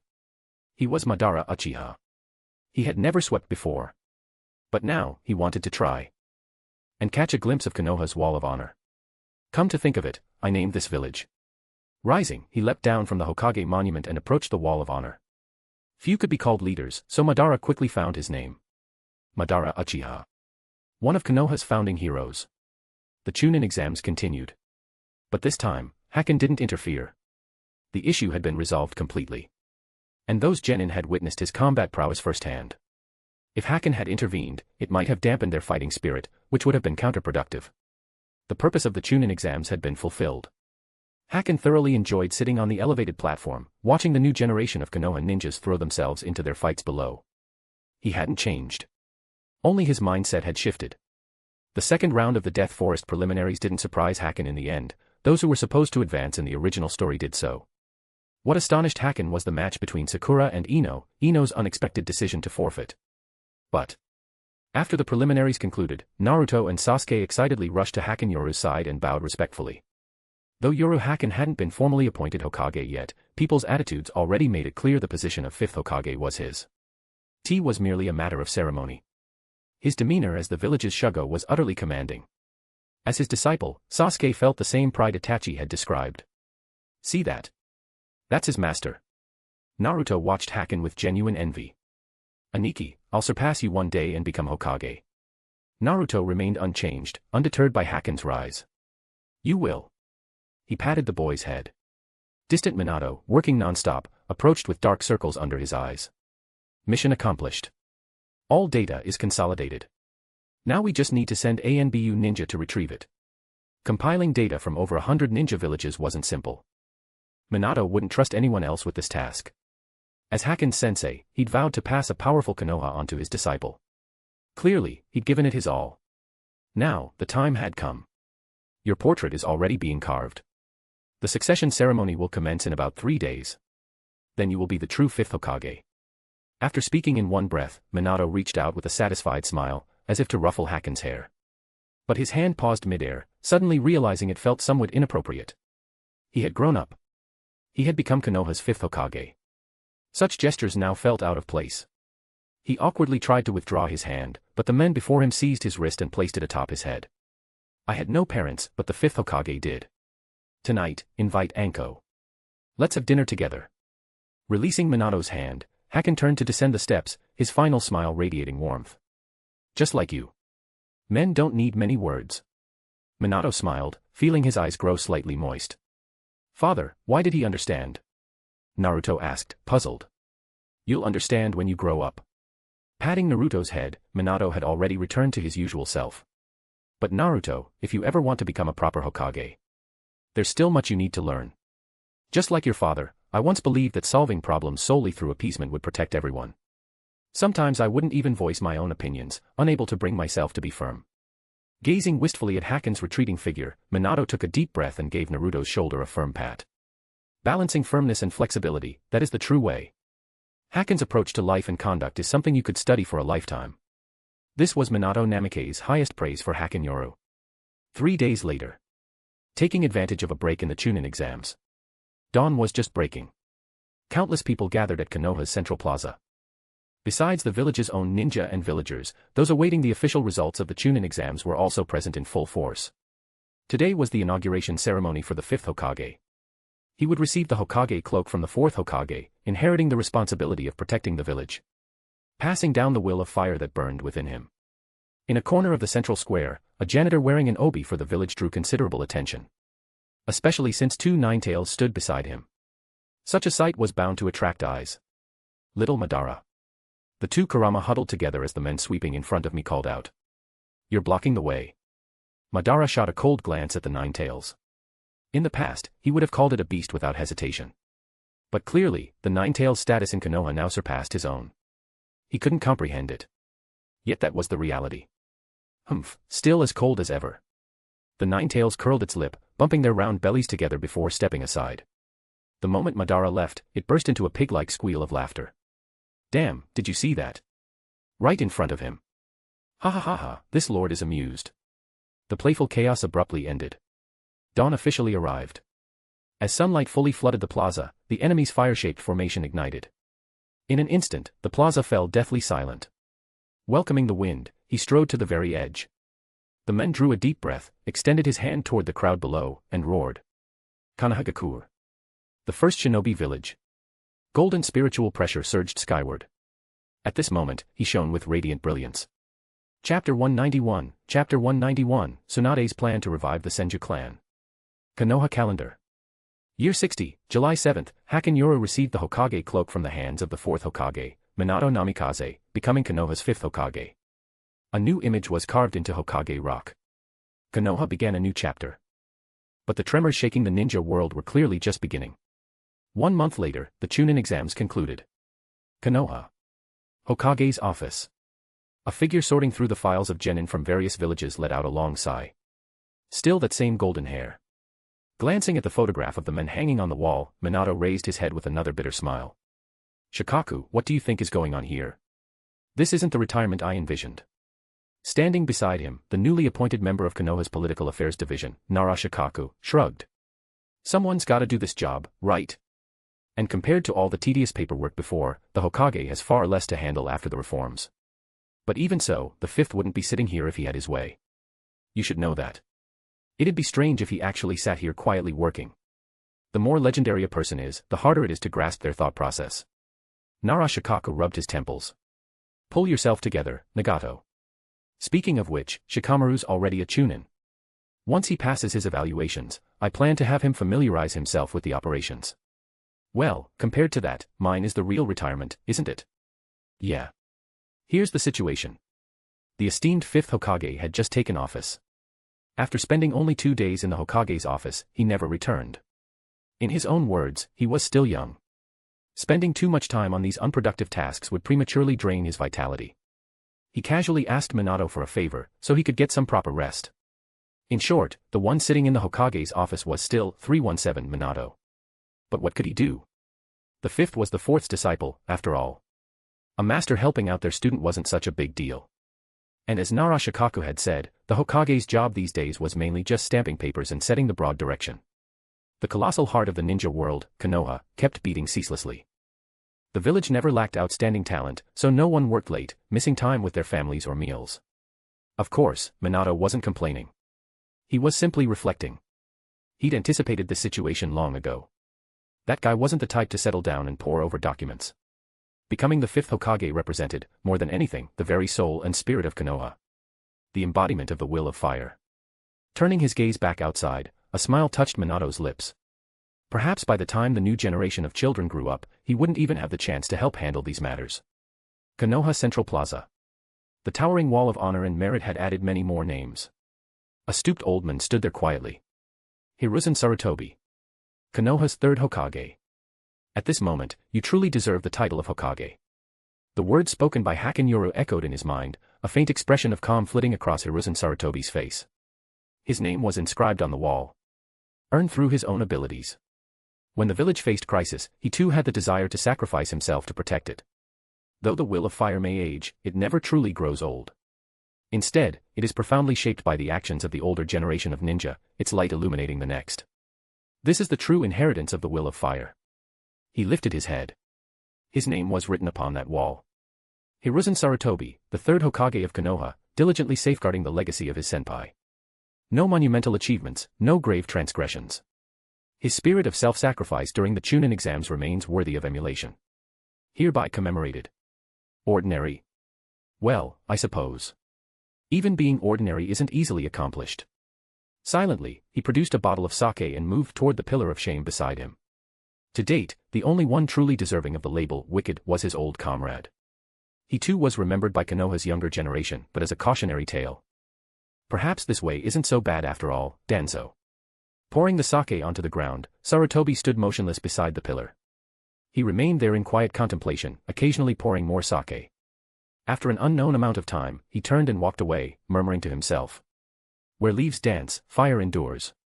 The flames shall continue to illuminate the village and nurture new leaves to sprout. He paused. Seeming to age further, he walked backward. Old friends wither one by one, like leaves falling in the wind. Swish, swish. Behind him, a tall figure appeared, broom in hand. He glanced at the vivid wall of honor and the dim pillars of shame, then at the sake spilled on the ground by Sarutobi Hiruzen, and frowned. Clearly. This casual spilling of sake in the central square caused immense inconvenience for cleanup. Working, Mr. Madara. Just as Madara, wearing sunglasses, was about to use fire release to warm it slightly before replacing the floor with wood release, Kakashi, who had come bearing flowers to pay respects to his father, suddenly spoke up. Still no word from the fifth. Madara set down the broom and frowned. Sweeping the floor might cultivate one's spirit, but he was more interested in knowing who had declared the era of ninja over. Not sure. Shaking his head, Kakashi placed the bouquet before the memorial stone, bowed, and turned to leave. Ken-san, there's something I don't quite understand. The Uchiha clan grounds. The familiar cherry blossom grove. Early autumn had arrived, and the blossoms were gradually withering and scattering. A man sat on a stone stump beneath the trees, drinking sake. Itachi leaned against the trunk, a hint of question on his face. After responding, the man took another sip of baijiu. He lazily rolled over. The very purpose of ninjas is constant conflict, protecting what we hold dear through that struggle. But what happens when that struggle vanishes? Take now, for instance. With the ninja world nearing unification, where will ninjas go from here? With fewer conflicts in the future, being a ninja, a high-risk profession, might lead many to seek more ordinary lives. If this trend continues, in a ninja world without strife, what value or purpose would ninjas hold? Slow extinction might be their only fate. Is this the price of peace? Confused, Itachi sought answers from Haken. Peace has arrived. What purpose do ninjas serve in protecting people? After unification, there will be no more disputes. But must the history of ninja be sealed away? Yatsuhashi tossed the sake gourd to Itachi, yawning drunkenly through bleary eyes. Where there are people, there will be conflict. Some are born for battle, like Madara Uchiha. Others crave peaceful lives, refusing to harm others with their power, no matter how great it is. This is evident in Shursue. So how to handle the belligerents, that's the real question. He drew his katana, sweeping it lightly through the air before him. An unstable spatial fissure slowly materialized in front of Itachi. It's universally acknowledged that the resources of the ninja world will eventually be depleted. When resources run dry, war inevitably erupts, a necessity for survival. Pointing at the casually slashed spatial rift, Haken's gaze burned with intensity. But the struggle for resources is divided into internal strife and external conquest. I'd like to ask you this, if the ninja world were on the brink of collapse and needed to plunder resources from other realms, would you draw your katana to fight for those behind you? Deploying warmongers to other worlds to expand the ninja world's resources. This was what Haken intended to do after ultimate unification. Although the system's advanced mission, Crown Yourself King, was still incomplete, Haken had already inquired about its details. Essentially, once he seized full control of the ninja world and ascended as its sovereign, the ninja world would become his primary base of operations. Then, by invading other worlds to acquire resources, he would expand his main world and connect secondary realms to achieve balance. That was the duty of a world's ruler. The green grass plains hold countless treasures, wouldn't they be perfect for farming? With a whimsical thought, Haken waved his hand, and the spatial rift slowly vanished. If the ninja world collapses and we must invade other worlds, will I have the courage to draw my katana and fight? Itachi froze. Other worlds? This concept was utterly incomprehensible to him. But if other worlds truly existed, to invade them to protect those behind me, disturbing their peace, such actions would be no different from banditry. Well, worlds come in all shapes and sizes. The ones we could reach would surely be in shambles. Put away your good intentions, my friend. It's to help them find stability. Standing up, Haken patted Itachi's shoulder and smiled again. And don't think the people on the other side of the spatial rift are easy to bully. They could crush you with a single finger. The Ōtsutsuki clan I told you about. Every one of them is at the level of a Rikudo Sennin. To us, they're the invaders from another world. The weak will always be beaten.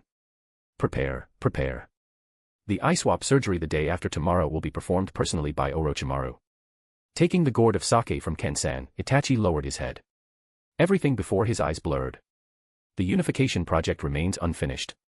Dissatisfied factions abound in the ninja world. The Night Owl team has been deployed frequently lately, and comparatively, his dojutsu power is depleting far too quickly. With frequent use of Tsukuyomi and Amaterasu, this outcome was inevitable.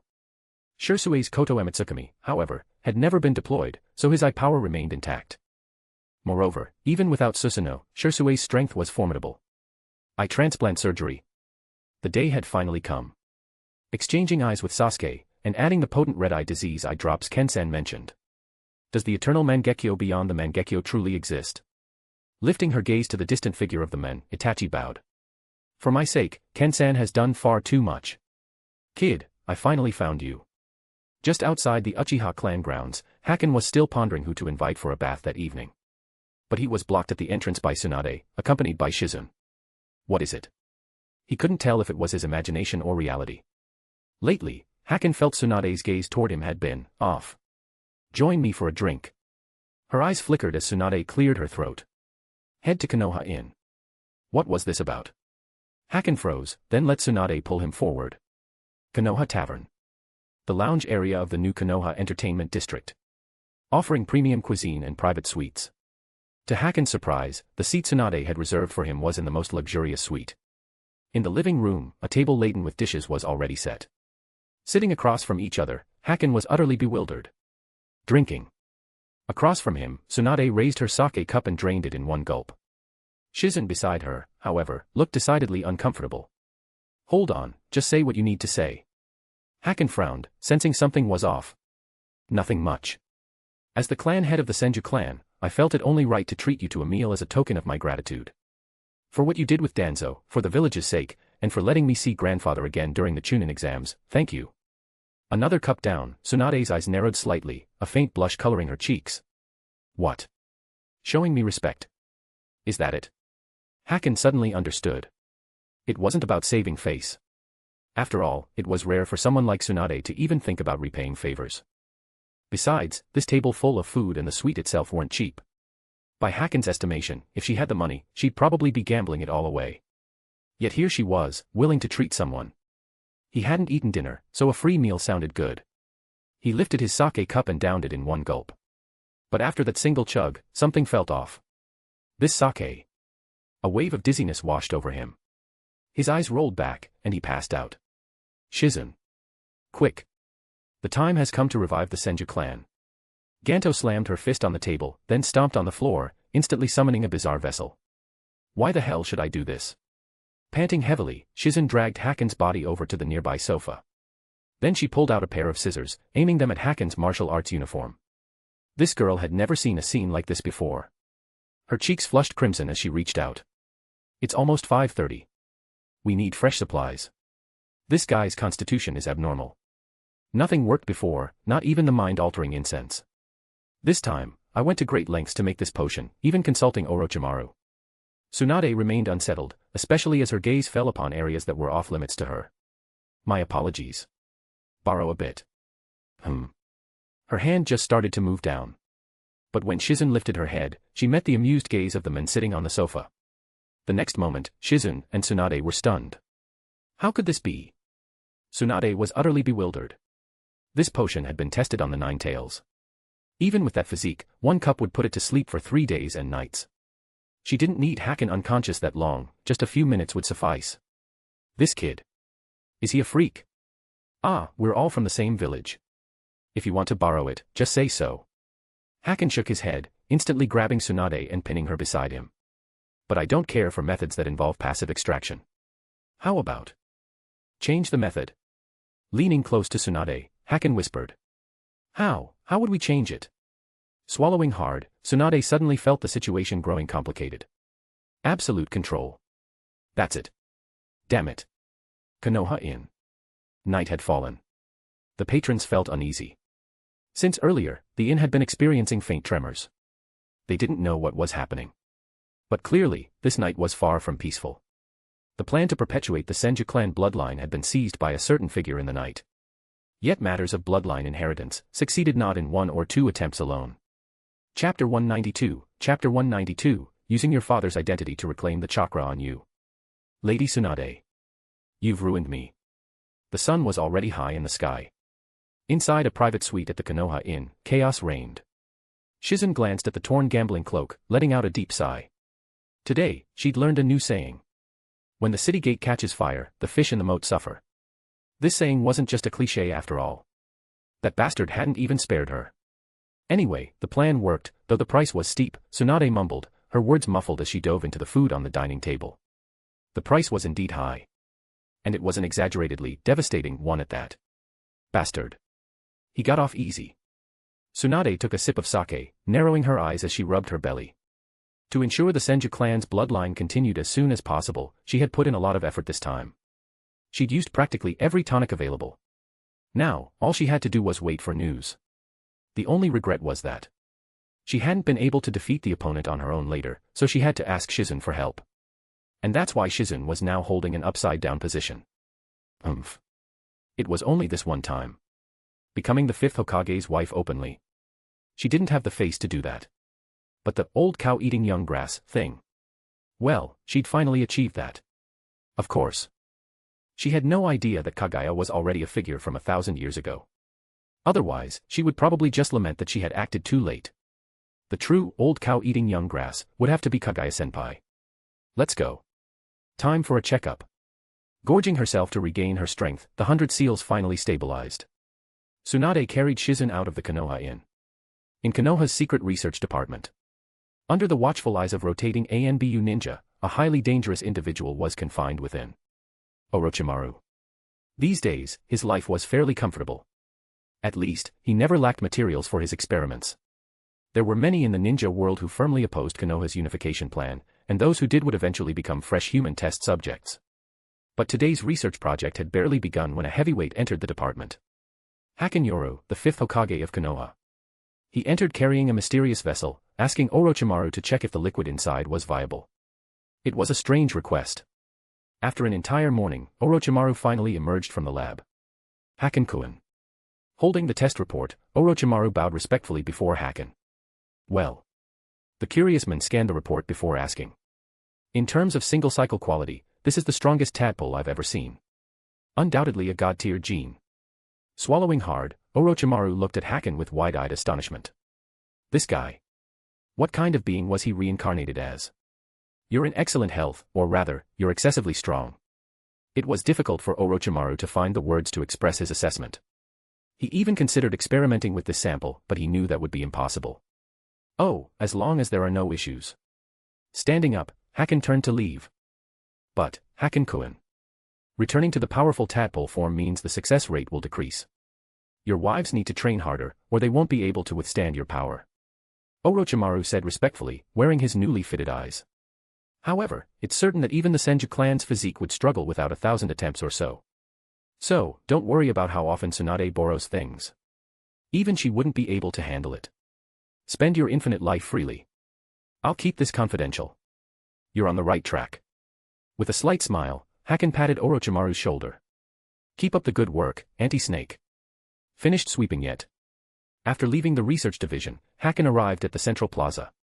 The ground was especially clean today. It seemed Madara Uchiha had discovered the charm of Konoha through the small details of everyday life. Not bad. Adjusting his sunglasses, the punk styleman showed a relieved expression. A month had passed. With the Rinnegan, he could tell that the smiles on these villagers' faces were genuine. The village's atmosphere had calmed Madara's heart as well. In that case, report to ANBU. One ninja village is opposing Konoha's reforms, refusing to obey Konoha's orders, and even boasting that Konoha is nothing. So, clean them up properly. Patting Madara's shoulder, Haken turned and left. Can I finally move around a bit? Madara took off his glasses, his Rinnegan eyes glowing with an unsettling light. Reforming the ninja world wouldn't be so easy.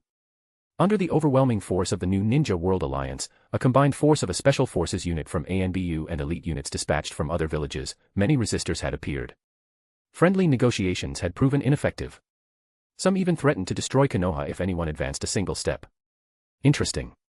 When Haken first heard this news, he almost laughed out loud. But after hearing Kakashi's report, his interest was piqued. The latest group of rebels was particularly troublesome. The reason was simple. These ninjas could fly. They called themselves the Sky Ninjas. The Naruto movie arc bonds had detailed them extensively. They were a ninja village using advanced technology. They didn't seem to think highly of Konoha. Haken didn't fully understand the specifics. But since they could fly, Madara's Perfect Susanoo would finally come in handy. As for Haken, he had recently been planning to teach the 12 strong, helping the younger generation grow faster. He couldn't be bothered to leave Konoha and travel far to handle this problem. This issue was perfect for Madara Uchiha. He couldn't understand why Madara would lose to Zero Tails Void. After a brief explanation, Haken arrived at Konoha's Hokage Rock. Since becoming the 5th Hokage, he seemed to enjoy standing there, looking out over Konoha whenever he could. He also gained some understanding of why Hashirama Senju had chosen peaceful methods to achieve harmony back then. Probably. He was afraid of war spreading, dreading the thought of the people in this village dying along with it. Reaching out, a scroll fell into Haken's hand. This scroll had been found in the palace of Kaguya's Ice and Snow Realm. It recorded the Ōtsutsuki clan members who would eventually arrive on Earth. Ōtsutsuki Kins Hiki, Ōtsutsuki Kins Hiki, and Ōtsutsuki Yuras Hiki. Haken wasn't worried about these three. In the future storyline, whether it was Kins Hiki, or Yuras Hiki, all of them would be defeated. What required serious attention were Jigen and Kawaki from the Kara organization in the later plot. Still can't sense his presence. The beauty appeared in his arms as Haken wrapped his arms around her slender waist and asked. Ishiki Ōtsutsuki.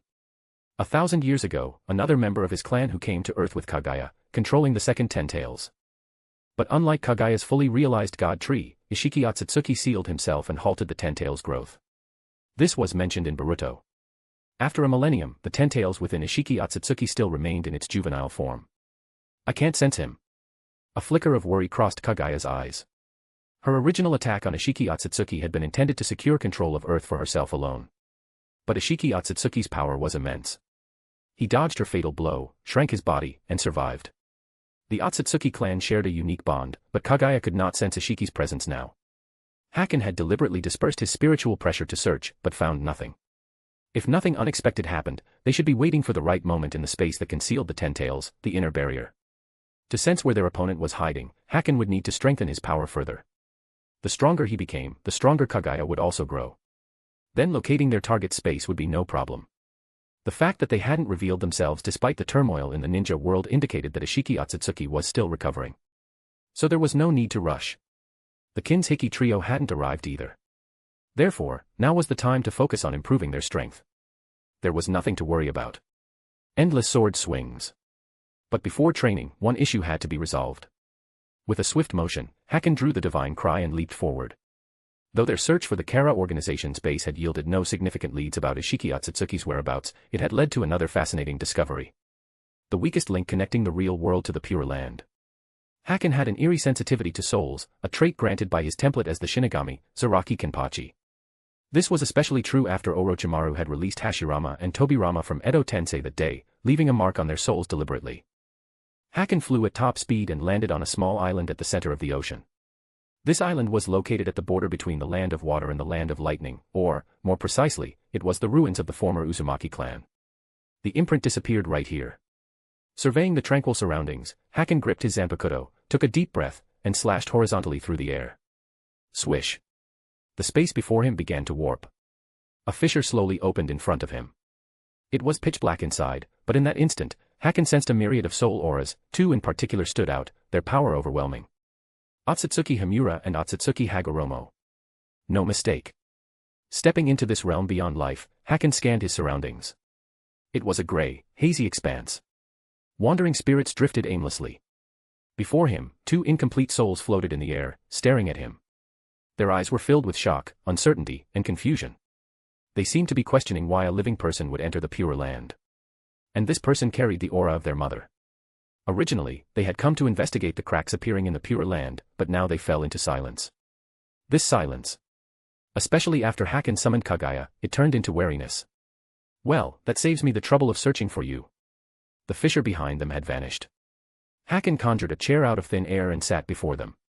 Kaguya gave the pair a cold glance before quietly leaning against the man's chest.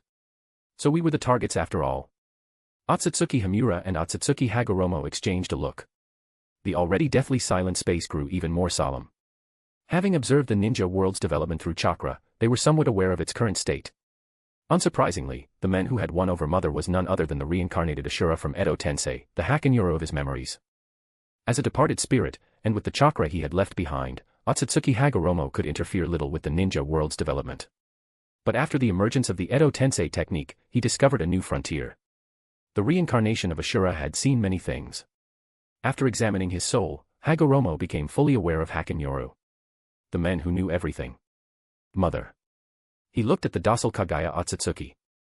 Rikudo Sennin struggled to utter the word mother. He couldn't comprehend Hakenoru's actions. The ninja world was indeed at peace now. But why had he released Mother? Sooner or later, the infinite Tsukuyomi would descend upon the world again, plunging the ninja realm into catastrophe once more. This was his understanding. Shoo. Seated in his chair, Haken raised a finger to his lips. A soft shoo conveyed his stance. You do well to refrain from calling her mother. Kaguya, too, offered little response to the Rikudo Sennin, merely casting a cold glance at her two unfilial sons. A glance. It seemed a matter of differing principles. Hakenoru had always believed filial piety outweighed greater righteousness. Besides, these two unfilial sons hadn't given Kaguya any chance to explain before launching into battle. Was this worthy of being called human? Yagami, I know you. Hagoromo Otsutsuki's expression grew grave. You changed the ninja world, but you shouldn't have released Mother. You have no idea what kind of disaster this will cause. Shut up. With a snap of his fingers, the Zanpakuto plunged into the ground. Under the absolute control of the Land of Divine Cry, these two souls couldn't resist Hakenoru's Zanpakuto. You, who are essentially chakra, have no right to speak such words. The ninja doctrine you founded was built on mutual trust and understanding. But regarding this very principle, have you yourself lived up to it?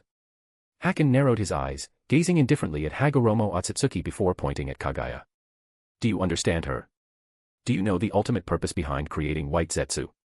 Did you ever truly try to understand and talk with the mother you created? Probably not. Haken sighed deeply. The ninja world you know is merely a nursery to others. Yet this foolish woman ultimately chose to stand with Earth, forging weapons to fight the invaders. The method was clumsy, but it was an effort. Unfortunately, good intentions led to bad outcomes. Without distinguishing between right and wrong, you blindly believed Gamamaru's words and concluded that your mother had become greedy. And, if she's powerful, what's wrong with being greedy? Ultimately, the goal remains protecting the ninja world. What kind of person would rather trust others than their own mother? Are you so certain that after trying to understand Kaguya, she wouldn't join you in strategizing against future enemies? Drawing his sword to point at Uzumaki Himura and Uzumaki Hagoromo, Haken's face was as cold as ice. Humph, everyone in this world is a hypocrite. Enough. Let's focus on the task at hand. Now, as your father, I reclaim the chakra within you. The katana flashed with light, instantly binding the two defenseless souls. This was a battle against souls. Moreover, his own chakra was a higher-tier power, fused with spiritual pressure, spiritual energy, and senjutsu. Haken had never regarded them as a threat. His sole reason for coming to the Pure Land was this: to eradicate any future possibility of the Sage of Six Paths discovering Naruto and Sasuke's spiritual space, then manipulating them into sealing Kaguya. To eliminate the last remaining factor capable of stirring chaos. That was his true purpose. Chakra withdrawn. Two distinct patterns appeared on Haken's hands. One moon, one sun. His pale blue Tensigen eyes grew even more intense. Though you've missed your chance to apologize to Kaguya, you shall become enslaved souls within my blade. This ending is fair to you both. Swish. With a light swing of the Zanpakuto, the space before him cracked once more. He came quietly, and he left quietly. He disturbed none of the other souls within the Pure Land. As if he had never been there at all. Konoha Training Grounds. Sasuke and Naruto, locked in combat, froze simultaneously. Did you feel it? Naruto asked urgently. Yeah. It felt lighter for a moment. And some power is growing. Sasuke clenched his fist, puzzled. Sasuke, Itachi wants you to come. At that moment, Uchiha Shursue beckoned to Sasuke from afar. A few minutes later, on that familiar training ground, two men stood together. Itachi Uchiha and Sasuke. The Mangekyo slowly took shape. Itachi Uchiha seized Sasuke's throat. My foolish little brother. Chapter 193, Chapter 193, thank you for standing in front of me. 3 days later, Konoha Research Department. Haken waited calmly outside. Itachi and Sasuke had already been wheeled into the operating room. The eye transplant surgery, performed jointly by Tsunade and Orochimaru, didn't require too much concern. All that was left was to wait for the outcome. It was worth noting, however, that due to age-related factors, Sasuke's transition from the 3-tomo to the Mangekyo Sharingan had been exceptionally difficult. Fortunately, at the last moment, Haken decisively stimulated him with Indra's chakra. The newly awakened Mangekyo Sharingan possessed the same abilities as in the original story, Kagutsuchi and Amaterasu. One released black flames, the other controlled their shape. For a Shursui-type Mangekyo Sharingan to have these abilities was quite favorable. As for Madara's Shursui-type Mangekyo Sharingan abilities, Haken had inquired about them once before. They were similar to passive abilities that amplified ninjutsu and enhanced agility. No wonder his fire release techniques were considered borderline forbidden jutsu, it all made sense now. With the eye transplants completed and the specialized transplant potion for red eye disease from the system store, Haken was certain that when they stepped off the operating table, Konohagakure would have 2 new eternal Mangekyo Sharingan. However, Sasuke's current physical condition was not sufficient to activate the complete Susanoo. Haken was well aware of this limitation. Mastering Susanoo required both time and experience. Sasuke was still young, there was no need to rush his development. Indra's chakra had already been channeled by Haken and was gradually merging with Sasuke's own body. One thing was certain, even if Sasuke and Naruto were to die in the future, the Indra and Ashura chakras would not be reincarnated. The individuals who controlled those chakras had completely disappeared. Indra and Ashura would reach their end, fully absorbed by Naruto and Sasuke, becoming their power forever. As for how far that power could grow, Haken didn't concern himself with it. He preferred to let things develop naturally. In short, they had gained power far easier to master than in the original story. Their future achievements would hardly be insignificant. As for Itachi's eternal Mangekyo Sharingan, Haken was eager to see it. In the original story, Itachi had given his eyes to Sasuke.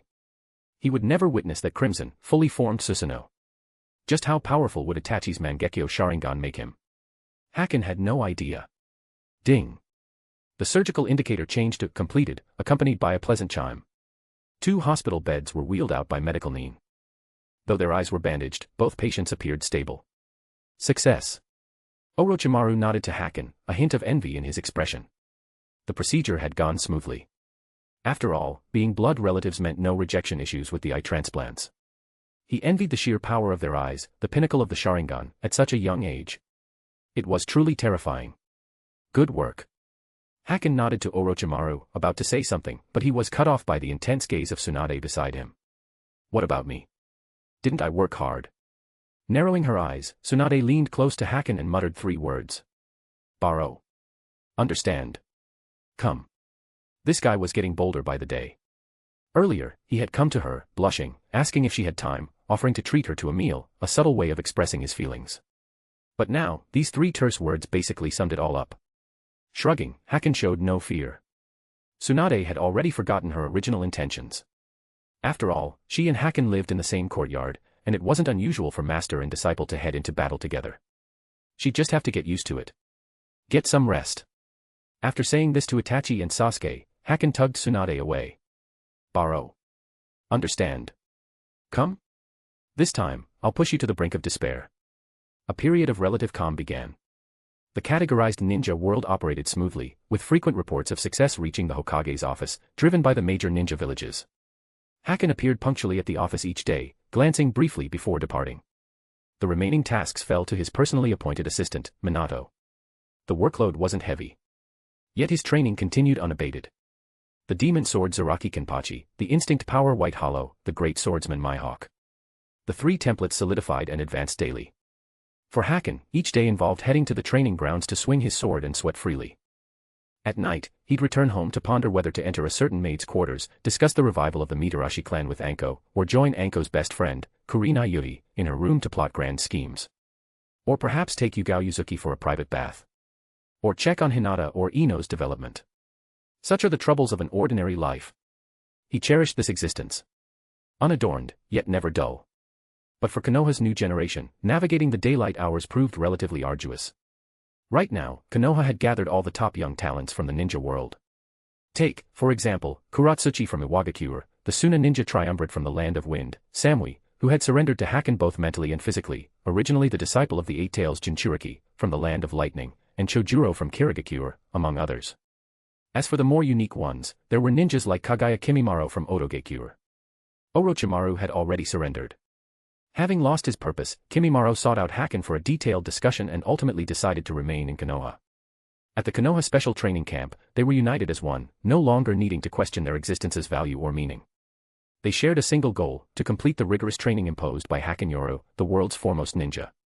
This was an immense honor for them. The advanced training for the Chunin exams. Though they didn't know where this power would be used once the ninja world solidified into its current form, the fifth Hokage, Hakenoru, had said that after some time, he would expand the Night Owl team and the ANBU. By then, the first tournament for the strongest ninja would also begin. To secure a high ranking and give their former village an answer, they were willing to put in the effort. And on a certain night, Hyuga Niji, who had trained exceptionally hard during the day, arrived at the fifth Hokage Uriah Haken's doorstep. He knelt heavily on the ground, banged his head 3 times on the floor, then turned and left. The reform of the Hyuga clan was complete. During the Chunin exams, when chaos erupted in the exam grounds, Niji's selfless courage deeply impressed Hyuga Nezumi. He understood that the moment the Hokage-sama had spoken of had arrived, the time to directly abolish the caged bird system. That day, the Hyuga clan was ablaze with light. Countless ninjas from the branch houses gathered outside Hayashi's residence, expressing their gratitude with wild, frenzied emotion. Hayashi Hyuga himself was somewhat stunned by the scale of this outpouring. He vaguely recalled the words spoken by the Hokage-sama. You can try it. Once the restrictions are lifted, they will strive even harder to protect the main house, rather than harboring thoughts of rebellion. Gratitude is always easier to control than constraints. He believed this profoundly. And Haken fulfilled his promise to Niji Hyuga, becoming the greatest benefactor of Niji's life, a figure he would look up to forever. The unification of the ninja world progressed steadily. Especially after Madara Uchiha joined ANBU, the pace became downright astonishing.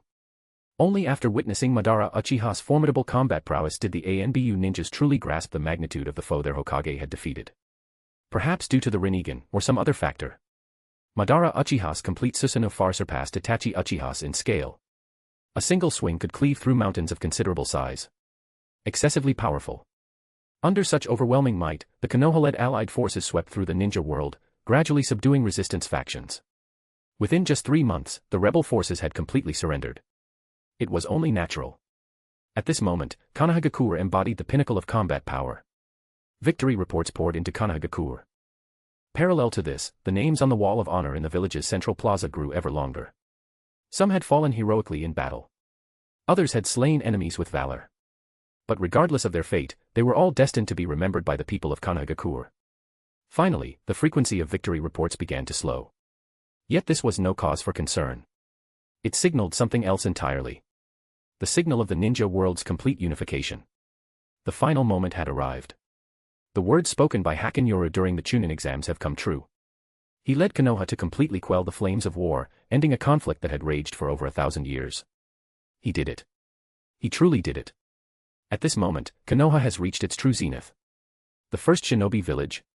No. From this moment onward, the ninja world has only one name. Konoha.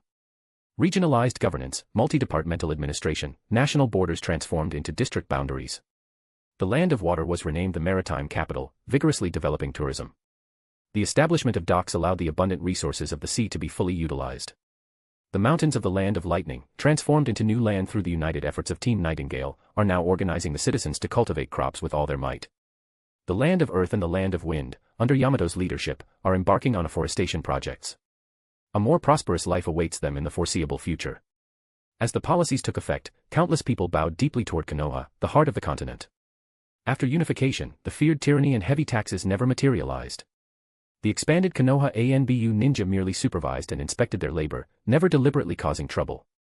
The improved lives they now enjoyed led them to fully submit to Konoha's rule, bowing to the wisdom of Hakenoru. This was true peace. Jiraiya, who had traveled the ninja world, had resigned from the Night Owl team. He recorded every detail of the world's transformations in his newly written book. A man like him was destined to dislike fighting and killing. But this book was titled The Legendary Life of That Man. It chronicled the life story of Hakenoru, telling the tale of a legend. Jiraiya had decided to publish this book widely.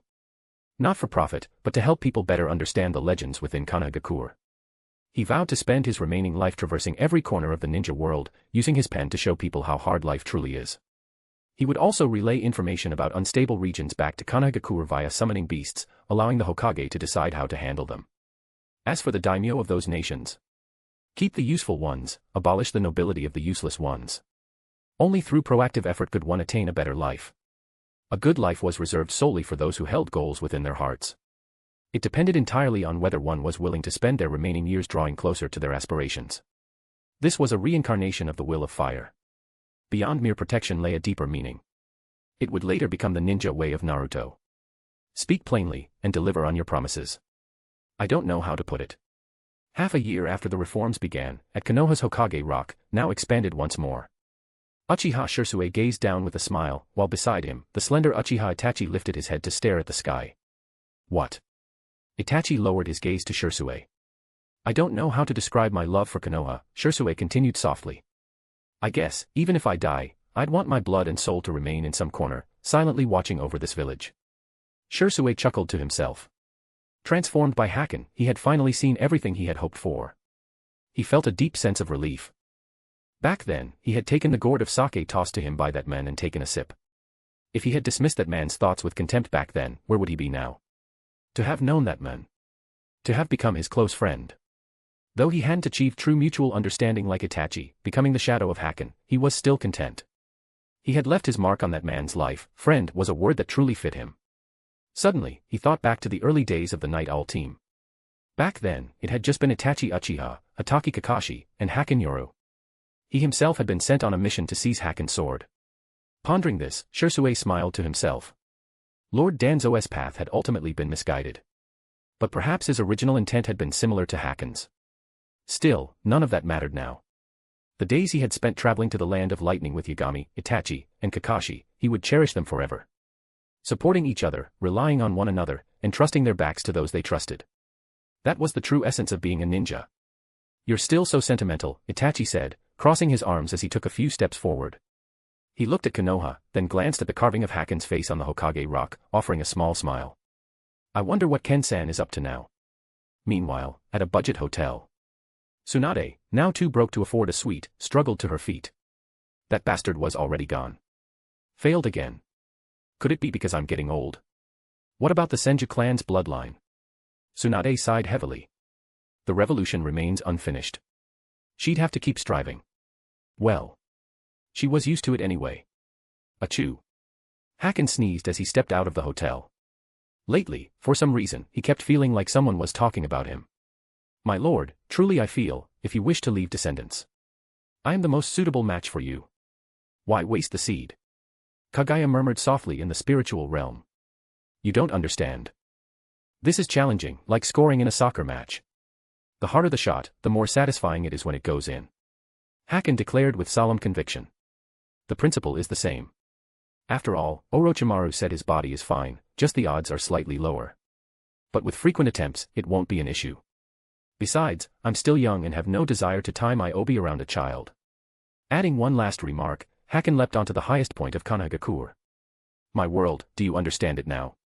Refreshed, Haken took a satisfying swig of baijiu before addressing Kaguya. I understand. My previous approach was rather foolish.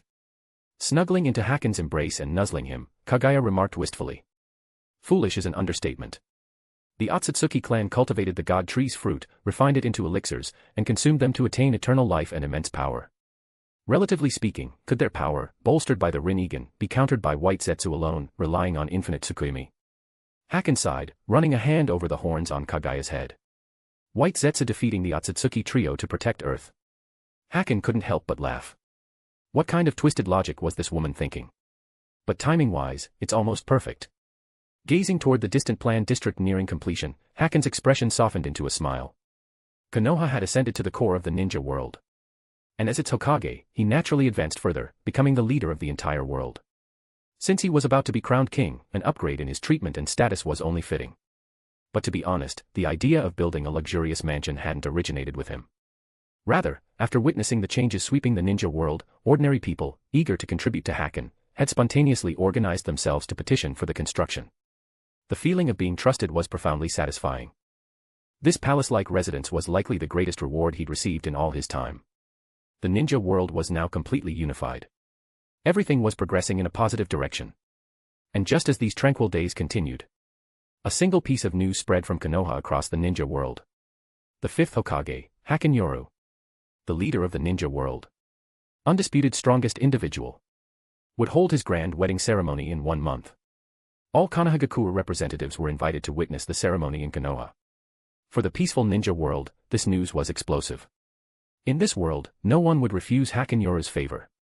Naturally, they were also eager to witness this moment of aspiration. Yet, those setting out for Konoha harbored some doubts. Their questions centered on the other party in this grand wedding. Everyone knew the ninja world's strongest was notoriously womanizing, keeping maids in pairs. He surely had countless female companions. Yet now, news of his wedding arrived, so who truly held the greatest place in Hakenoru's heart? They desperately wanted to know the answer. Thus, attending this wedding meant not only witnessing an epic moment but also discovering which fortunate maiden had won his heart. He was the unrivaled master of the ninja world. To become his partner must surely bring immense happiness. The news spread. Almost simultaneously, leaders from major and minor ninja villages set out for Konoha together. Though a unified nation, it preserved ninja village traditions to the greatest extent possible. Haken did not force all ninja across the world to wear Konoha forehead protectors. Frankly, most didn't deserve to wear Konoha's forehead protector anyway. Entering the village required passing through layers of screening. The ninja village systems were preserved, but the final decisions and village management were controlled by Konoha. That was sufficient. Moreover, as people witnessed their lives steadily improving, resistance naturally faded. The grand wedding hadn't even begun. Yet the atmosphere in Konoha had already reached its peak. The village, ablaze with lights and revelry, stirred a deep longing in the hearts of its people. The smiles of blessing on their faces seemed to pay homage to the completed royal bedchamber in the distance. Meanwhile, in a certain corner, 2 plump, bulky figures lingered on a rooftop. I say, my half-brother, shouldn't we send something for the boss's wedding? Grasping a gourd flask, Iin Kurama asked young Kurama. Of course. But what should we give? I suggested using the images from the Two Tails mind as background music for the bride, but Yujito tore me to shreds. Yujito ni was the Two Tails Jinchuriki. As for what the Two Tails saw, it knew exactly. Just like that day when Yujito screamed. The Nine Tails had seen similar things within Kushina and Mito. Unfortunately, the Two Tails was a female cat. After just a quick glance, it went back to sleep. It had no interest in human affections and dared not look further. A tailed beast serving as a maid must share the same resolve as its mistress. As for letting Kurama unleash that thing, that'd be suicide. Then what do we do? Iin Kurama scratched his head and asked. Damn it. I've got it. His eyes lit up. Young Kurama grabbed his half-body and caught the moonlight, dashing out of Konohagakure. Day after day passed. The guests arriving at Konoha grew ever more numerous. Even Jiraiya, who had been traveling abroad, returned. Finally, that day arrived. Being in the anime world, Haken didn't bother with many formalities. Clothed in a long black robe, he finally arrived at the entrance to the bedchamber. But to the astonishment of the guests, the one he held by the hand was merely a woman who didn't seem particularly remarkable. Yugao Yuzuki. When she waited for him in her wedding kimono during the bitter winter, Haken knew he owed her a ceremony. No need for anything overly grand. In truth, the news of the wedding was only leaked because Shikaku and Minato felt it necessary to maintain Haken's prestige by inviting other ninja villages. Essentially, Haken wasn't one for excessive fanfare. But since he was doing it, he would do it right. A colorful carpet stretched from the newly built palace all the way to the cherry blossom grove within the Uchiha clan grounds. Haken loved cherry blossoms. Using that spot as the final reception area mirrored a scene from Naruto's wedding in the original story. He walked out of the palace holding Yugao's hand. But things were clearly not as simple as the guests imagined. Tenten, Ino, Hinata, and Sakura emerged slowly behind them, tugging at Yugao Yuzuki's long wedding kimono with faces brimming with envy. Exquisitely adorned, they radiated pure beauty. Yet it was certain that once they moved into the palace, they would all belong to one man. The ninja world's top ninja was notoriously womanizing, everyone knew it, and those in Konoha understood. But after the four girls emerged, several more figures appeared behind them.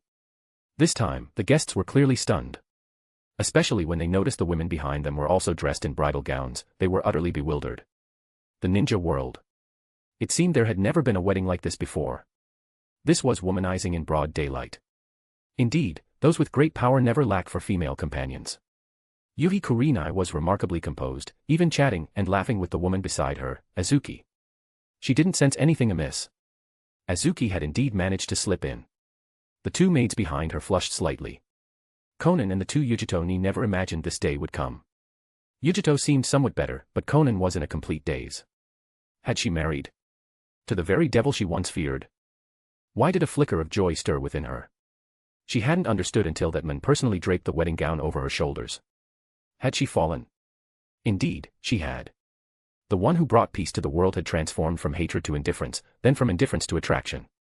And now, she had laid down everything, leaving only adoration. These three remained relatively composed.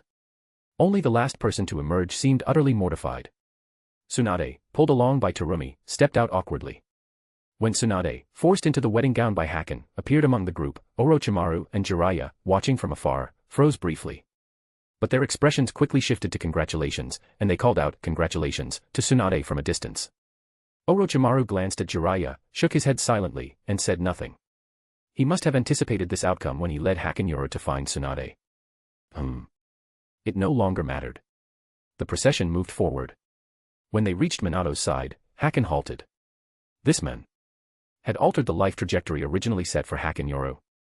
Without him, Konoha's ultimate resolution would likely have been entirely different. Destroying it alongside Orochimaru was surely what Hakenoru intended. Now he stood there. Yet his identity was peculiar. Last night, Hakenoru found Minato. He had spoken only one sentence to him. I would like you to come to my wedding, as my father. At that moment, Minato's eyes were red. Now, however, they brimmed with relief and emotion. All this time. There's something I never told you. Standing before Minato, Haken grinned.